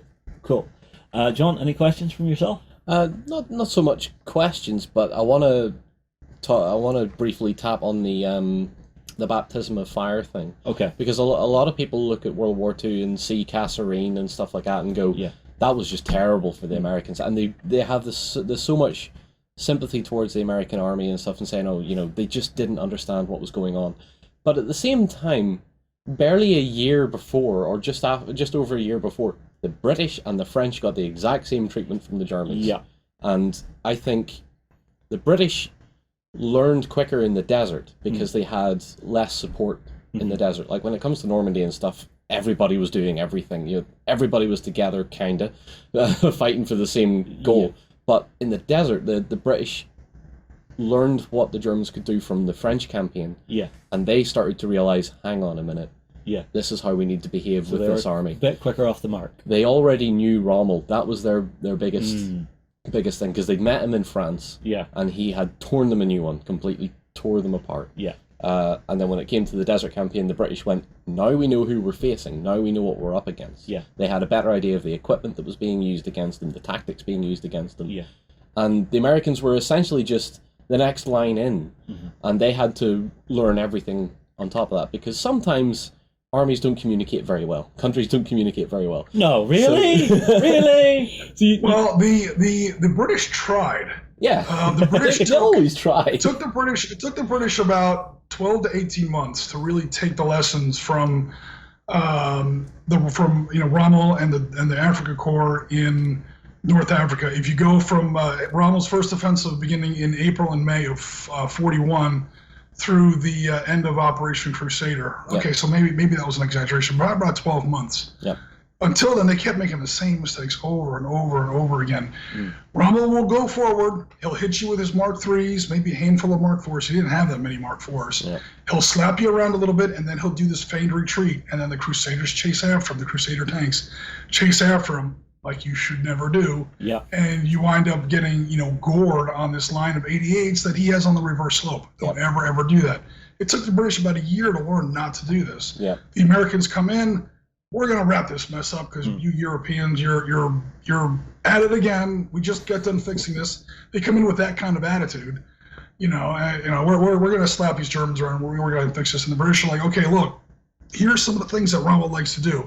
He likes to do this. Relax there, okay, Mr. British. Okay, we got this. And then they made all the exact same mistakes. They did this in the convoys in the Atlantic. They did this in the desert. They did this. Yeah. Now, to the Americans' credit, and we get into this in part 4, the Americans do learn awfully fast. They do have the benefit of French and British experience once they finally learn to listen once in a while.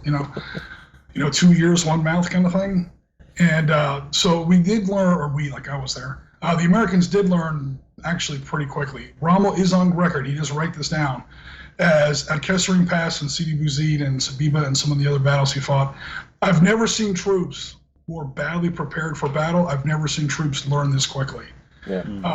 By March 23rd at El Guitar, the Americans have really turned it around. They're not perfect. El Guitar is not like it happened in the movie Patton. It's not that much of a smashing Patton wins all the time kind of a victory. Patton wasn't even there in the movie. So we'll fix that. That whole scene is a complete train wreck. But it was the Americans really getting their feet and really starting to learn a little bit near the end.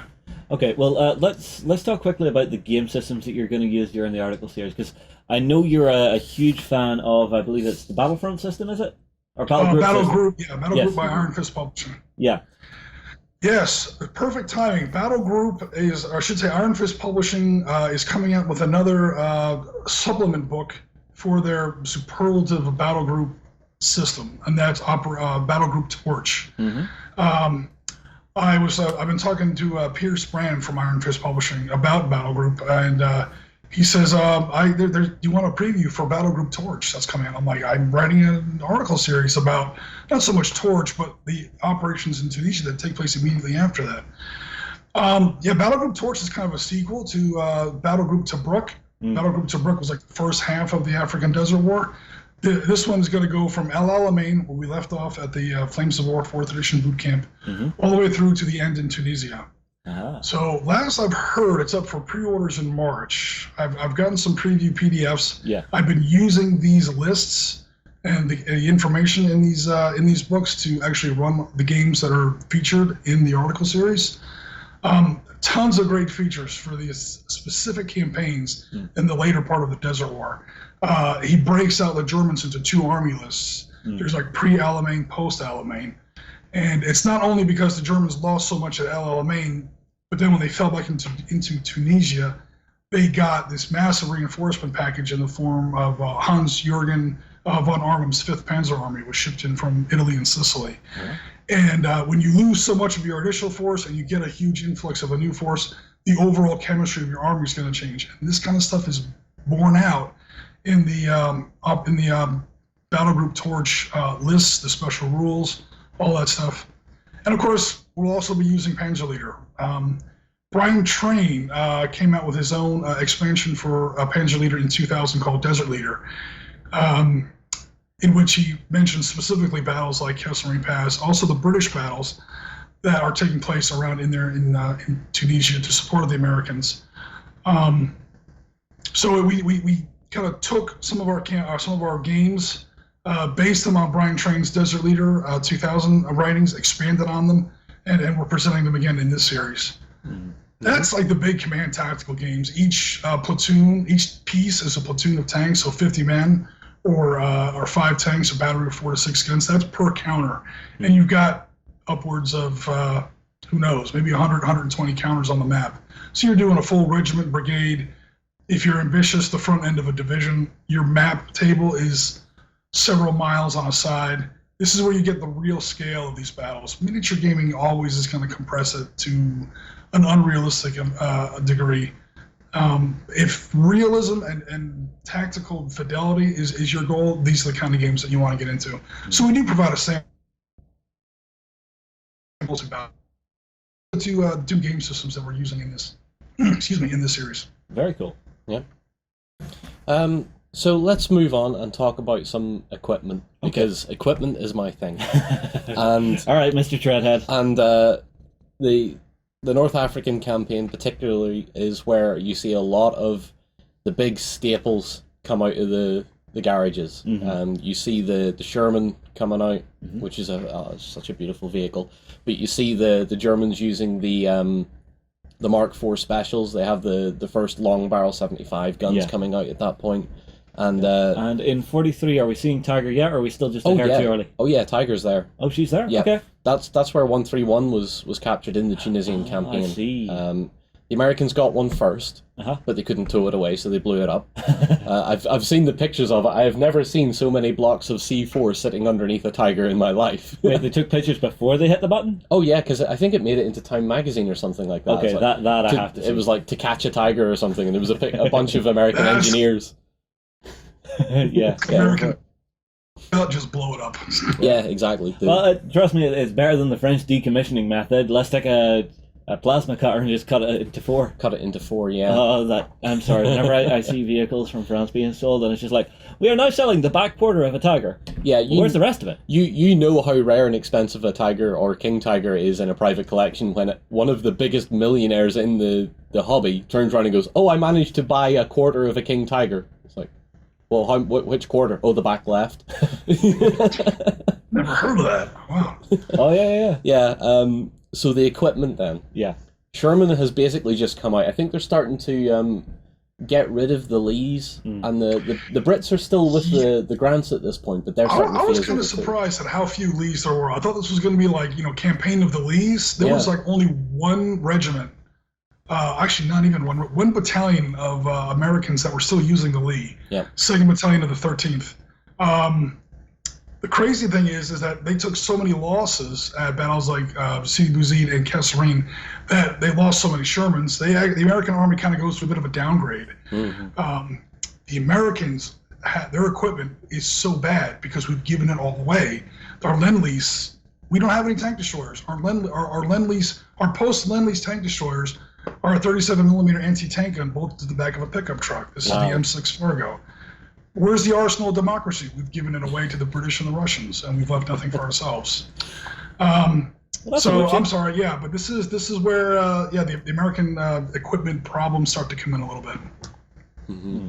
But it's not so much the quality of the equipment; it's just the numbers of it. Yeah, I think Sherman was the best tank the Americans could put together in the length of time it took them to put it together. Yeah, but it had that nice design philosophy of it's not the Tiger, it's not this beautifully engineered thing that is just totally amazing. This one machine will do it all. It was good enough whenever they made the Sherman. That's the point. Yeah, it's essentially the Model T Ford of armored warfare. Mm. You know, it's there, and it eventually becomes horrendously abundant. Mm. You know, so the only real problem you have with Shermans is getting enough people to crew them all the time when you start losing them. Yes. But onto the German side. Well, actually, you know, with the tank destroyer idea, did the Americans still use the half track with the 75 on it? We had, it's kind of funny. There's literally a step up in these articles. Part 1, or I should say part 2, when we do the first big battle at Sidi Bouzid, we have the M6 Fargo. Yep. It's a 37mm gun. It's like a door knocker, you know. Yep. Bolted to the back, importee version, kind of pointing off the back of like it's a big Jeep. It's not even really like a 6-wheeled truck. Yeah, is it one of the Dolphins? Take a grenade launcher, bolt it to the back of an SUV, and that's an American tank destroyer. Yeah. Battle 2, we see the 75 on the half track. That's the M3 GMC gun motor carriage. Mm. And then finally at El Qatar, the real heroes of that battle are 899th Tank Destroyer Battalion with the M10s. Yep. It's one of the first units to actually use the M10 in a big way in actual combat. Mm-hmm. It's the M10 with the long-barreled 76, and that's probably the first time you see like an actual American tank destroyer. Still doesn't have a roof. It still has all these other problems, but it's fast. It's got a very hard-hitting gun, thinly armored. But again, this is what a tank destroyer was in those days. Yeah, exactly. But moving on to the German side of things. Yes. Like I said, they had the Panzer IV, the later models with the long 75s coming in. Yes. You had the Panzer III L, the L models that had the long barrel 50s. Yeah. And then you had all the anti-tank stuff. You had the 88s, which of course have been a staple since the French campaign. Yeah. You have I believe the Pak 40s were starting to become. I think they were starting to become common at that point. Oh yeah, the Pak 40s are the 7.5 centimeters, I believe. Yeah. So yep. Then you had the Germans becoming a little bit crazy, and Tiger starting to make an appearance as well. And of course, when Tiger turns up, there was what a lot of historians call was Tiger fright. Yes. You know, it was this tank suddenly appeared that no one could figure out what the hell it was. Yeah, this is a huge behemoth that we can't hit on the front. Yeah, but it's strange, and it still echoes through history that when something bad happens, 3 months later you find out, oh, we already knew about it. The Brits knew about Tiger development. Right. They'd passed it on to, I think they passed it on to the Russians, and they passed it on to the Americans. But everyone was saying, it doesn't matter, it's not going to be a big problem. They'll be there in small numbers. And yeah, the Tiger does turn up to Tunisia in small numbers, but at the same time, those small numbers really play. And the Tiger really has nothing to fear in the Tunisian desert. Well, if you throw it down into a larger group of smaller panzers, there's just a big anchor, essentially a rolling fortress. That even though the enemy might be taking everybody else out if they get a lucky shot in, you know, this thing's just going to roll forward anyway, and it's just like, okay, we're killing everything else, but that thing is big, it is scary, you can't kill it, what are we going to do? Yeah, and you always hear stories about from the American and the British tank crews at the time, is that they knew when an 88 fired, or they knew when a Tiger fired, because it had such a different noise to everything else. Everything else was like a zip or a quite a high whine. Yeah. But when an 88 went past, it sounded like tearing paper. It was a really low, droning, tearing paper sound as it went past. Yeah, I think haven't we seen? I think there's a video on YouTube of someone firing an 88, and you hear the the big crack, the big report off the gun, and that whoosh, as it goes away, and you're like, that's scary. That has to be something that must have been terrifying to any tank crew if they heard it, if they were lucky enough to hear it. Yeah. All right, let's move on to some of the myths surrounding this particular era of the war. So I know you guys want to actually talk about this a little bit because there are a few out there. So James, do you have any in mind that you were wanting to talk about? Yeah, we already covered some of them, incidentally. We talked about the American use of the Lee. Yep. At least that maybe that was like a person, but that was a misconception of mine. I thought there was going to be a lot more Lees here. But it's actually mostly Shermans. There are some Lees at Kasserine Pass. Because it's going to come up, so I figured I would address it in the article series and in the interview. The movie Patton and how he's represented at the Battle of El Guitar. He was and wasn't at El Guitar. It definitely did not happen the way it did in the movie, and we'll probably get more into that in detail. El Guitar kind of takes place in two halves in two different places. There were two ways the Germans could have approached in that counterattack. Patton, to his credit, does have both approaches covered, but he's pretty sure it's going to be to the north. So he has like 60% of his stuff to the north, and he personally is at the north, ready to, look through the binoculars and, misquote Rommel's book that she didn't write and so on and so forth. And he's ready to go up there. Turns out the Germans were attacking in the south. And it's a big armored attack against just a couple of infantry battalions from 1st Infantry Division, Big Red 1. And that's where the 899th Tank Destroyer Battalion comes in with one of the first big battlefield uses of the M10. Patton hears that the battle's going on in the south where he's not, gets in his command card, has himself driven down to the south. By the time he gets down there, the battle's pretty much over. The Germans do reform and try again later in the afternoon, so he is technically there. It just doesn't happen anything like it does in the movie. Normally, I don't make a big deal about the movie, but that movie Patton is so huge. It was such a great movie. People ask me, was Patton really that good? Well, Patton was definitely a good general. He wasn't our best general. He wasn't one of our best generals. George C. Scott was one of our best actors, and there's the rub. One of Patton's son-in-laws gets captured in one of these battles. He gets to write home to his daughter and say, "Look, I got some bad news for you about your husband. He's not coming home right away." So that for all the talk that we hear about Rommel and Patton, Patton and Montgomery having this rivalry. Yeah. They didn't really know each other at the time. Montgomery was a commander at this level and Patton was way down here. So if it was a rivalry at that time, it's a rivalry in Patton's own mind a little bit. Yeah. That does change a little bit in Sicily later on. The real rival here is Rommel and von Arnim. These two guys hated each other like Patton and Montgomery never would. And these are the two big German commanders in Tunisia at the time, and their problems, their interpersonal conflict is going to be a big problem, or it's going to be a big reason why some of these battles turn out the way they do, because they can't get themselves organized. Yeah. But we'll get into that in more detail in the actual series. Cool. Yeah. So let's do a little sort of Q&A takeaway thing here. So we'll talk. Yeah, we'll talk about. Let's wrap up on that. Yeah, let's wrap up. So what we're basically going to be discovering in these article series is this whole baptism of fire for the American Army. It becomes this proving ground where it's probably the best proving ground for an army ever. Right. Because it's just desert. The civilian population is tiny. It has plenty of room for the armies to actually get out and maneuver on divisional level and corps level. So it lets everybody get training from your buck private right up to your general, and everybody gets a sense of how this army is behaving and how this army is actually going to be effective.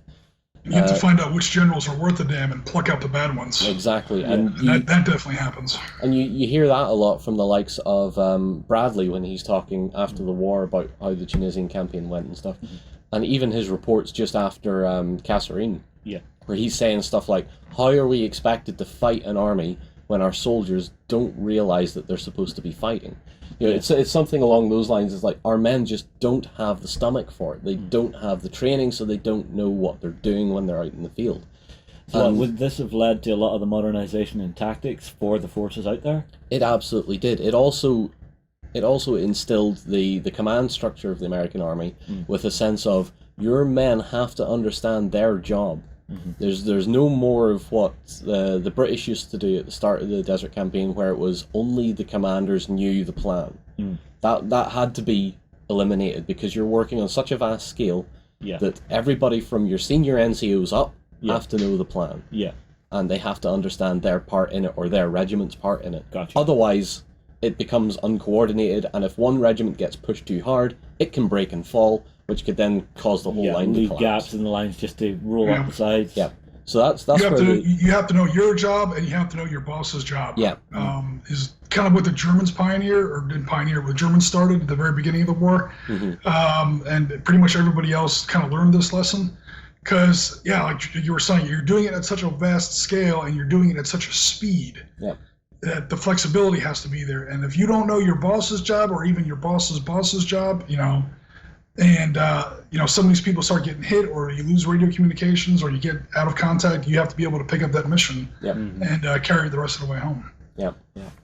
Well, it sounds like it's going to be a really, really interesting series, James. I'm really looking forward to seeing how some of the actual gameplay mechanics are going to work. If you're interested in seeing maybe a preview for the new battle group stuff, definitely check it out, because as James has said, he's got some early PDFs in there for some games and some army lists, so that's going to be very cool to see. Other than that, everybody, tell you what, get your comments in below. Tell us, are you excited for this article series from James? And, well, we'll move on. See you again soon. So stay tuned for Monday when we kick that article series off. I have an John idea. is back to his work. Hurry up, John. I have an idea. All right. And we should have mentioned it to Jim while he was on the show. Definitely. Why don't we try this time to do maybe a live Q&A or something with Jim? That'd be fun. And when this article series progresses, okay, so the big thing is on the article series, so if you're into historicals at all, please do get stuck into the comments section on these articles. And then what we'll try and do is we'll try and organize a live Q&A with Jim, okay, where we can go back over your comments and things like that, and let Jim talk about them, and then we can have the chat for follow-up and stuff like that. We'll just have to try and work out the time differences. Yeah. We'll make it brutally early for Jim. I think we're filming. Catch him off guard. If we film with Jim at 12 o'clock, would you? Look, we can work out the details later. It's your little flag's starting to smoke there, John. So relax. Right, we're on to that bit of the show. I need a second one of these just to make it antennas. No, I think that's going to start popping up every time you have an idea in the future. It'll not get much use. Right, so just watch Girls in Panzer. You'll know exactly what happened with this flag. Right. I don't want to now. Oh, that's good. Ben, what do we need to watch out for this week? Or do we just basically need to keep our hands in our pockets till April? Well, I'm slightly on the edge of backing this one, so we'll see. But anyway, this is the first one we're going to be looking at is by Game Devastation, and this is Brutality. And this is a game for 2 to 4 players where you take control of a team of 2 characters each, so 4 heroes in total, and you battle out in an arena-style PvP game. Right. Each of the heroes has different sets of moves that they can employ, and they're all very, very strategic and tactical. There's loads of rules for moving around in the grids, but then every one of the characters has their own specific abilities that are set to different directional attack paths. Yes. So you actually have to use some really tactical know-how and stuff as you bring them together to perform combos. This is then made even better by the fact that you've got these really cool things called relic cards that will change the game each turn. So maybe an attack will do more damage, maybe you'll be able to throw someone into a pit, maybe able to set someone on fire, bury them in the earth, throw them in a catapult, all kinds of crazy stuff like that. There are then artifact cards, which are kind of like even more powerful weapons that your characters can employ on the tabletop. The cool thing about this as well is that they've got loads of different characters that you can pick from. So they've got about 6 of them when the game starts, but they're going to go into loads more when they get through stretch goals as well. And the artwork is absolutely insane for this game. If anyone's played Darkest Dungeon, then you'll see there's a really good sort of parallel with that game when it comes to the artwork here. It looks brutal, it looks fast, it looks crazy. When you see the trailer for this game, it really sort of heightens your senses for exactly what this is all about. It's all about getting to the right place to do those like amazing moves where you flip someone over to one side of the board, then one of your characters, like the Gravekeeper, buries them underground and keeps them under there for a turn, while the rest of your players then get stuck into killing the other character and stuff. It's really, really cool. As you can tell, I'm probably a little bit excited about this one. and I'm Just a bit. back in it. Yeah. I am quite liking this. I am loving it. It looks really nice. It's funny you bring up Darkest Dungeon. I actually bought that game this week, and I've been playing that. And then a few days ago, Ben messaged me with this. Sam, you should check this out. I went, okay, another kicks. Oh!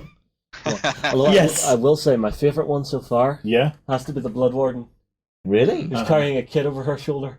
Now, this is really cool. The Blood Warden, she has a magical sword that she could throw into enemies, and then the demigod baby that's on her shoulder pulls the magical sword back to her hand with the enemy with them.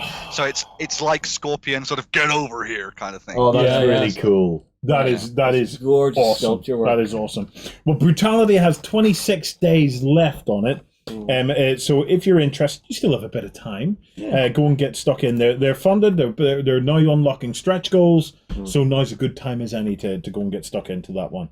Next up, by the guys at Druid City Games, we have Sorcerer City. Yeah, so this is a little bit more of a typical board game. This is for 2 to 5 players, and it combines a whole bunch of different things together. So you've got some tile laying in here, you've got deck building, and there's also a casual timed element to the game as well, which will involve a little bit of strategic planning. The whole point behind the game is that you're lots of different sorcerers and magicians and wizards within Sorcerer City, and you're trying to build the greatest district so that you can reap the raw magic from it, which in turn equals points. What you'll do in your turn is you'll have a stack of tiles. And then this is the timed bit. Over 2 minutes, you'll have to place the tiles down on the tabletop one by one and try and create the best areas on the tabletop. This means that you can fulfill a whole bunch of different sort of remits with this. So you can either match them by color, you can match them in lines, you can match them by shield gold, which is all about surrounding certain districts with other ones, or you can just group together the purple raw magic zones for like massive abilities and points and stuff like that.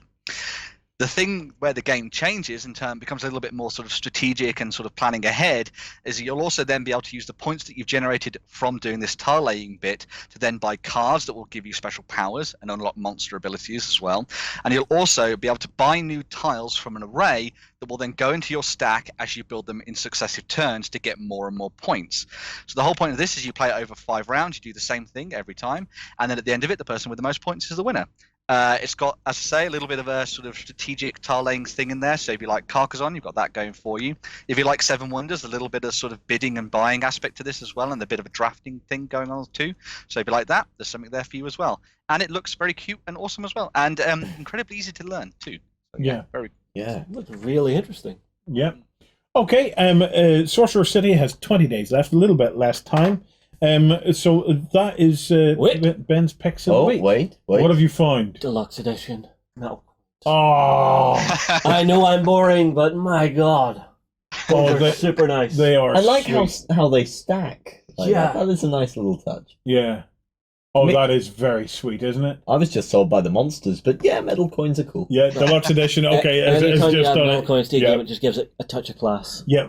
I love it. What was the pirate game that we used to play that had the metal coins Libertalia. in it? Libertalia. Yeah, Libertalia. Pirates? Totally turned me on to. I'll show you how to play this weekend if you want. Superb game. We did one of our first strange Let's Plays. We did a Feast of Games. Feast of Games, where we ate chips and played games. Yeah, one of the most difficult edits I ever did. Okay, competition winners. But before I get to that, I want to do one last pop in with John. This is it, John. This is your last chance now. You need to be finishing up. So, how are you getting on? With the Zenithing done, I've also pushed on and done the next step as well. And that is some metallic chipping, just to weather it in a little bit and stop making it look just as new. As you can see, the Zenithing works pretty well. I think we're starting to look like something here. So let's talk about the chipping. Now for this one, I'm using an Army Painter color, which is gunmetal, just a very nice dull silver. And to do chipping, if you haven't done it before or seen it done before, you need to take a bit of sponge, much like this. This is the kind of stuff you buy to wash your car with. And I've torn it up into a chunk here, and you can see where I've already been using it. And what this does, because this is an uneven surface, when you put paint into that and start to remove the paint from the sponge, it leaves little dots of paint where the sponge is contacting. So I have some gunmetal here. I'll put a bit more onto the sponge actually. And you can see how heavy that looks, but what we really want is something a bit more like that. You see, very spackly looking. that's the effect we're looking for. And for applying that to a piece, just lightly dab, particularly on corners. This works really good on corners, and you can see that that effect starting to show up just as I dab the sponge on and focusing on the edges of stuff. Now, it doesn't matter so much if you get chips into the middle of it, because that's quite a natural thing to happen as well. So all I'm doing is just dabbing over the piece, and you get that paint chipped effect. And this is something that a lot of modelers are now doing, or have been doing for about the past 7 or 8 years, at least 7 or 8 years, and it's become a very mainstay technique when you begin a weathering process. So it's something to consider. If you guys have a lot of blister packs and stuff, take the sponge out of that, and that works really well too. So let's just keep going here. And really, you can go as heavy or as light as you want. You could also pick, if my autofocus will catch up with me here a bit, guys, hold on. Trying to give it something to focus on, but it won't do that. That's fine.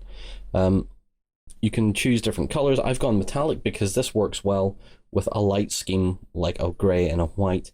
If you're doing darker schemes, you can go with a brighter silver if you want, or what a lot of scale modelers do is start with a very dark, almost black brown, and then they'll chip that on, and then with a small brush they'll highlight it with a little bit of bright silver just to make it look like there's a little bit of bare metal left. Now, with that done, everything else has also been chipped. It's really just a matter of picking out some colors, and I'm not going to show that on camera. I'm just going to do it, and then we can go back and check out the table. So for the example, these little doohickeys here, I'm going to paint as screens, so they're going to get a little coat of green paint. Same with these ones, they're going to get a bit of green paint too. And we'll probably pick out a little band of maybe a red or an orange, probably in some of these areas here, these joints. The key to doing something like this quick is to let the model tell you where the paint is going to go. So for example, our color banding would definitely go in here quite naturally. Our screens obviously are pretty self-explanatory. If there's any other colors I feel like adding on, I will throw them in as well. And you'll see that once they're all done, you'll see where I've been going with it and what I've been trying to achieve. So let's see what happens after we get some colors down.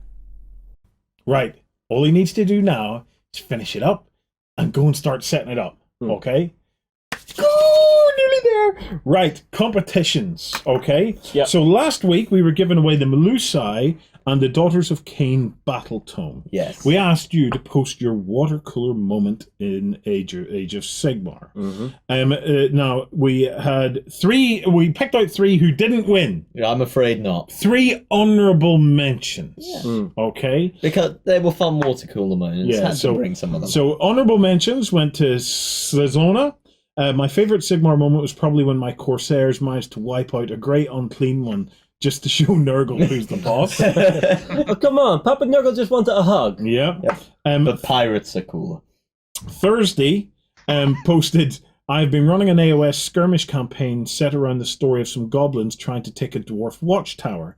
The campaign reached its highlight when the horde of goblins finally got it, just to be held in a corridor by one troll slayer. Oh. One determined troll slayer. Yeah. Worth an army. And then Felfini posted for Age of Sigmar in the beginning year, there was this guy who loved those funny rules and tried to get as many modifiers and rerolls as he could by bringing false mustaches for his artillery rolls and whatever. Yeah. I remember those rules, man. It was if you had beard and facial hairs and everything else. Yeah, pull a funny face. So I'm happy to see that one, because I did wonder if anyone really used those rules much. There's always somebody who will give them a go. Absolutely. Guaranteed. He'd be straight down to the local costume shop. Oh, absolutely. Right. Our winner, though, who won the Melusai box and the Daughters of Cain battle tome, posted, I don't know if this qualifies, but here goes. I haven't had a chance to play much, but I do collect Horde the minis. When I bought the Griff Hounds for the Stormcasts, my daughter suggested, or decided, that they should be painted up as elements of magic. She was big into My Little Pony at the time. Yeah, I know this. We're back to Riverhorse. So now. air, water, earth, nature, I think she called it, and fire was pretty straightforward. But I had 8 hounds at the time, so she came up with light, day, dark, night, magic, and then here's the odd one. Tiger. What? Tiger! Because apparently tigers are so cool, they should be an element. I completely agree. There's even a picture of them. Do we have the picture up? I don't believe I do. Well, Aurora and Bag, you are our winner. Justin can't find the picture, but I'm sure it's been on screen with our editors now. Yeah. Congratulations. Remember to go and fill in the Claim a Prize form. Right, to remind you on the competitions, before we go and look at my Star Wars table that I have worked incredibly hard on during the course of this weekender.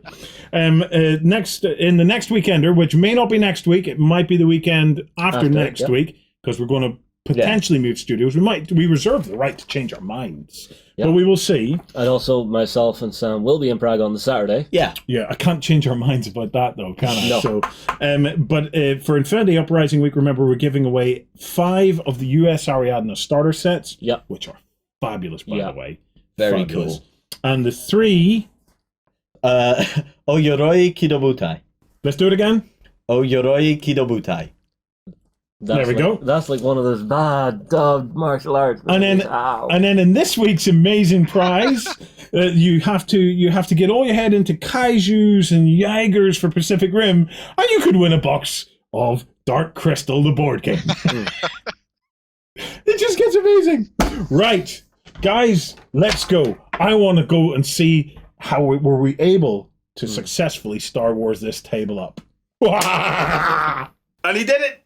Yeah. And in true John Diva style, he come in, he set it up, and he went, and I'm done. My work here is finished. And he's buggered off. And I was hoping he'd stick around to the end of the show so I could get him in and give him some of the glory. But that's okay. No, he's got other stuff to do. I shall take the glory. I will take the glory by proxy if you like. No, I will claim it for all of us. Nope. Will you annex the glory? Nope. Yes. It's mine. It's my idea, my glory. Right. So this is basically like an episode of Troopers, isn't it? Bad boys, what you gonna do? What you gonna do when they come for you? Yeah, if you haven't seen it, there's actually a cops parody on YouTube of Star Wars troopers out patrolling. It's about 150 years old. It's well worth a watch. But it's totally good. Right, let's have a look at this building here, okay? So let me take these bits off, okay? Yeah. So here we have little historical building, okay? Now we just spent... maybe half an hour or so playing with the stuff from the Mantic kit? Yeah, it took us all that time, yes. Now, the key here is you do not want it to stick to be permanently attached, because you want to keep your terrain flexible. So all that does is it just hooks on like that. Have a look at that. Then I got him to do these little bits here. Okay. So we've got a couple of little vents and air vents. And the only thing I might change is I might put a bit of black under this. If you spray a penny and maybe glue it in beneath. That would be a good idea, yeah. And then you just pop that on there. Pop that on there. Bam. Tell me that's not Star Warsy enough to get away with. You've got the decrepit building, the more age-worn building, and then the rather clunky, grungy technology on top of it. Yeah. Other cool bits and pieces is here. Yep. We have the pipelines. Going into a dried-up riverbed. Pipeline coming out, going down, and then coming back out, and then going back up into there. Anywhere you can actually hook up the likes of a control panel. So all of this stuff is just kit bashed. You know, that's the beauty of that Mantic terrain, though. We've also got some really nice little control consoles here. So you can have the likes of that. Where would I put that? I would put it next to the other pipes over there. So if we put that like that, so it's almost like a couple of control panels. Yeah. So he's there trying to shut off the water, trying to shut off the gas, whatever the hell it is, they're trying to shut it off. So it's I love it. Yeah, it's good. Another cool little piece. This here. I had a thought, right, about using it. Let me turn this around. So if I put that there like that, you just pop it in there and you've got a bit of like a corrugated entrance. Yeah, a nice little reinforced wall. Yeah. Either a reinforced wall, or if you can imagine that's maybe something that drops down. Ramp. Yeah. And for scavenging and the likes.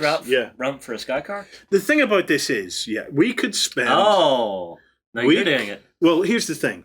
We could spend We could spend days, right, and really go to town on this stuff and come up with some cool stuff. If you really wanted to Tatooine it, what I was thinking is we could get some half tennis balls and texture the top of the tennis balls with textured paint and stuff like that there to create, because Tatooine has has a lot of domes. Yeah, I tell you what, I wouldn't even use a tennis ball. I'd get a hamster ball. Because they're already in half. They're a bit large. They have like slots in them, so when you text them, you'll already have windows in them. Hamster balls is the way They're to go. They're a bit larger though. Small hamster balls is the Small way to go. hamster balls. You know, the little Russian hamsters, they get like a little tiny ball. We'll get a Sam-sized hamster ball, will we? And we'll put it on. Right, the crowning piece of this. Now here's the thing. Okay, we're doing this bit. Okay. No, I was just feeling left out. All right, okay. So the crowning piece of this, obviously then, to make it look properly Star Wars, we get the beautiful Fantasy Flight Star Wars miniatures in there from Star Wars Legion. And it's what they don't realise is they are about to be totally ass-kicked. Of course. Because you have all of these stormtroopers here. Yeah. But come around here, Mr. Cameraman, till they see who's lying in wait. It's not just the most powerful Jedi of all the Jedi. It is Mr. Luke. I can destroy the universe with one blink of my left eye. Skywalker. So right, here's one for you. I would love it if Fantasy Flight would release an Obi-Wan Kenobi as Ben Kenobi to go into Legion. I think it would make a really cool I'm sure we'll end up seeing him somewhere. What do you mean as an Obi-Wan Kenobi as Ben Kenobi? So in the original 3, he's Ben Kenobi. In the prequels, he's Obi-Wan Kenobi. Well, he was only Ben Kenobi in the first. Oh right, in New Hope. Okay, then fair enough. He was then Obi-Wan. Oh, okay, he was you a were ghost just confused in the other ones. The only way to do this is: do you want young Obi-Wan or old Obi-Wan? Old Obi-Wan. You want old Obi-Wan. Okay. There are rumours of a standalone Obi-Wan movie. Yeah, really? That's true. Yeah, I believe Ewan McGregor might be reprising the role, which could be kind of cool. That could be very cool. If you guys join us on Backstage tomorrow, I'm continuing my look at cool Star Wars stuff that we can pick up to make our tables really pop. So I have no doubt that we're going to maybe run either another live stream or certainly record another demo game, desert-wise. It won't look like this. I am going to go to town on it and take it a step further. Okay. But I will be talking about this bad boy here. Yes. The Lambda Imperial Shuttle. So in Backstage, I've been talking about all kinds of Star Wars toys and things like that I've been picking up, checking for scale, that we can then use as cool pieces of terrain on our gaming tables. So if you fancy supporting Beasts of War and helping us continue to do what we do week in, week out, Backstage is the way to do it. You're sacrificing the cost of a coffee and muffin. In fact, with inflation, you're only sacrificing the cost of a muffin or the cost of a coffee these days. And now I want a muffin. Yeah. I would sacrifice the coffee before the muffin. Sacrifice your coffee. It's good for you, and it's good for us. For £3.79 a month. Yeah. Buy us each a muffin. You get a ton of extra content, and you help us deliver all of this free content as well. So we can't do this without you guys. We really need your help. One of my favourite aspects, whenever you're a Backstager, you get first bite at our events, so our weekend events that we do here in the studio. Yeah. And all sorts of other good stuff. Right. We are done. Are you ready? 3, 2, 1.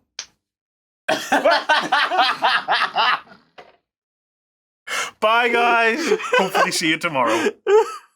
Go ahead and check out our other content on screen now, and be sure to check out beastsofwar.com for the latest gaming news and gaming Let's Plays. And while you're at it, why not hit subscribe and remember to ding our dong. Go on, you know you want to click it. Go on.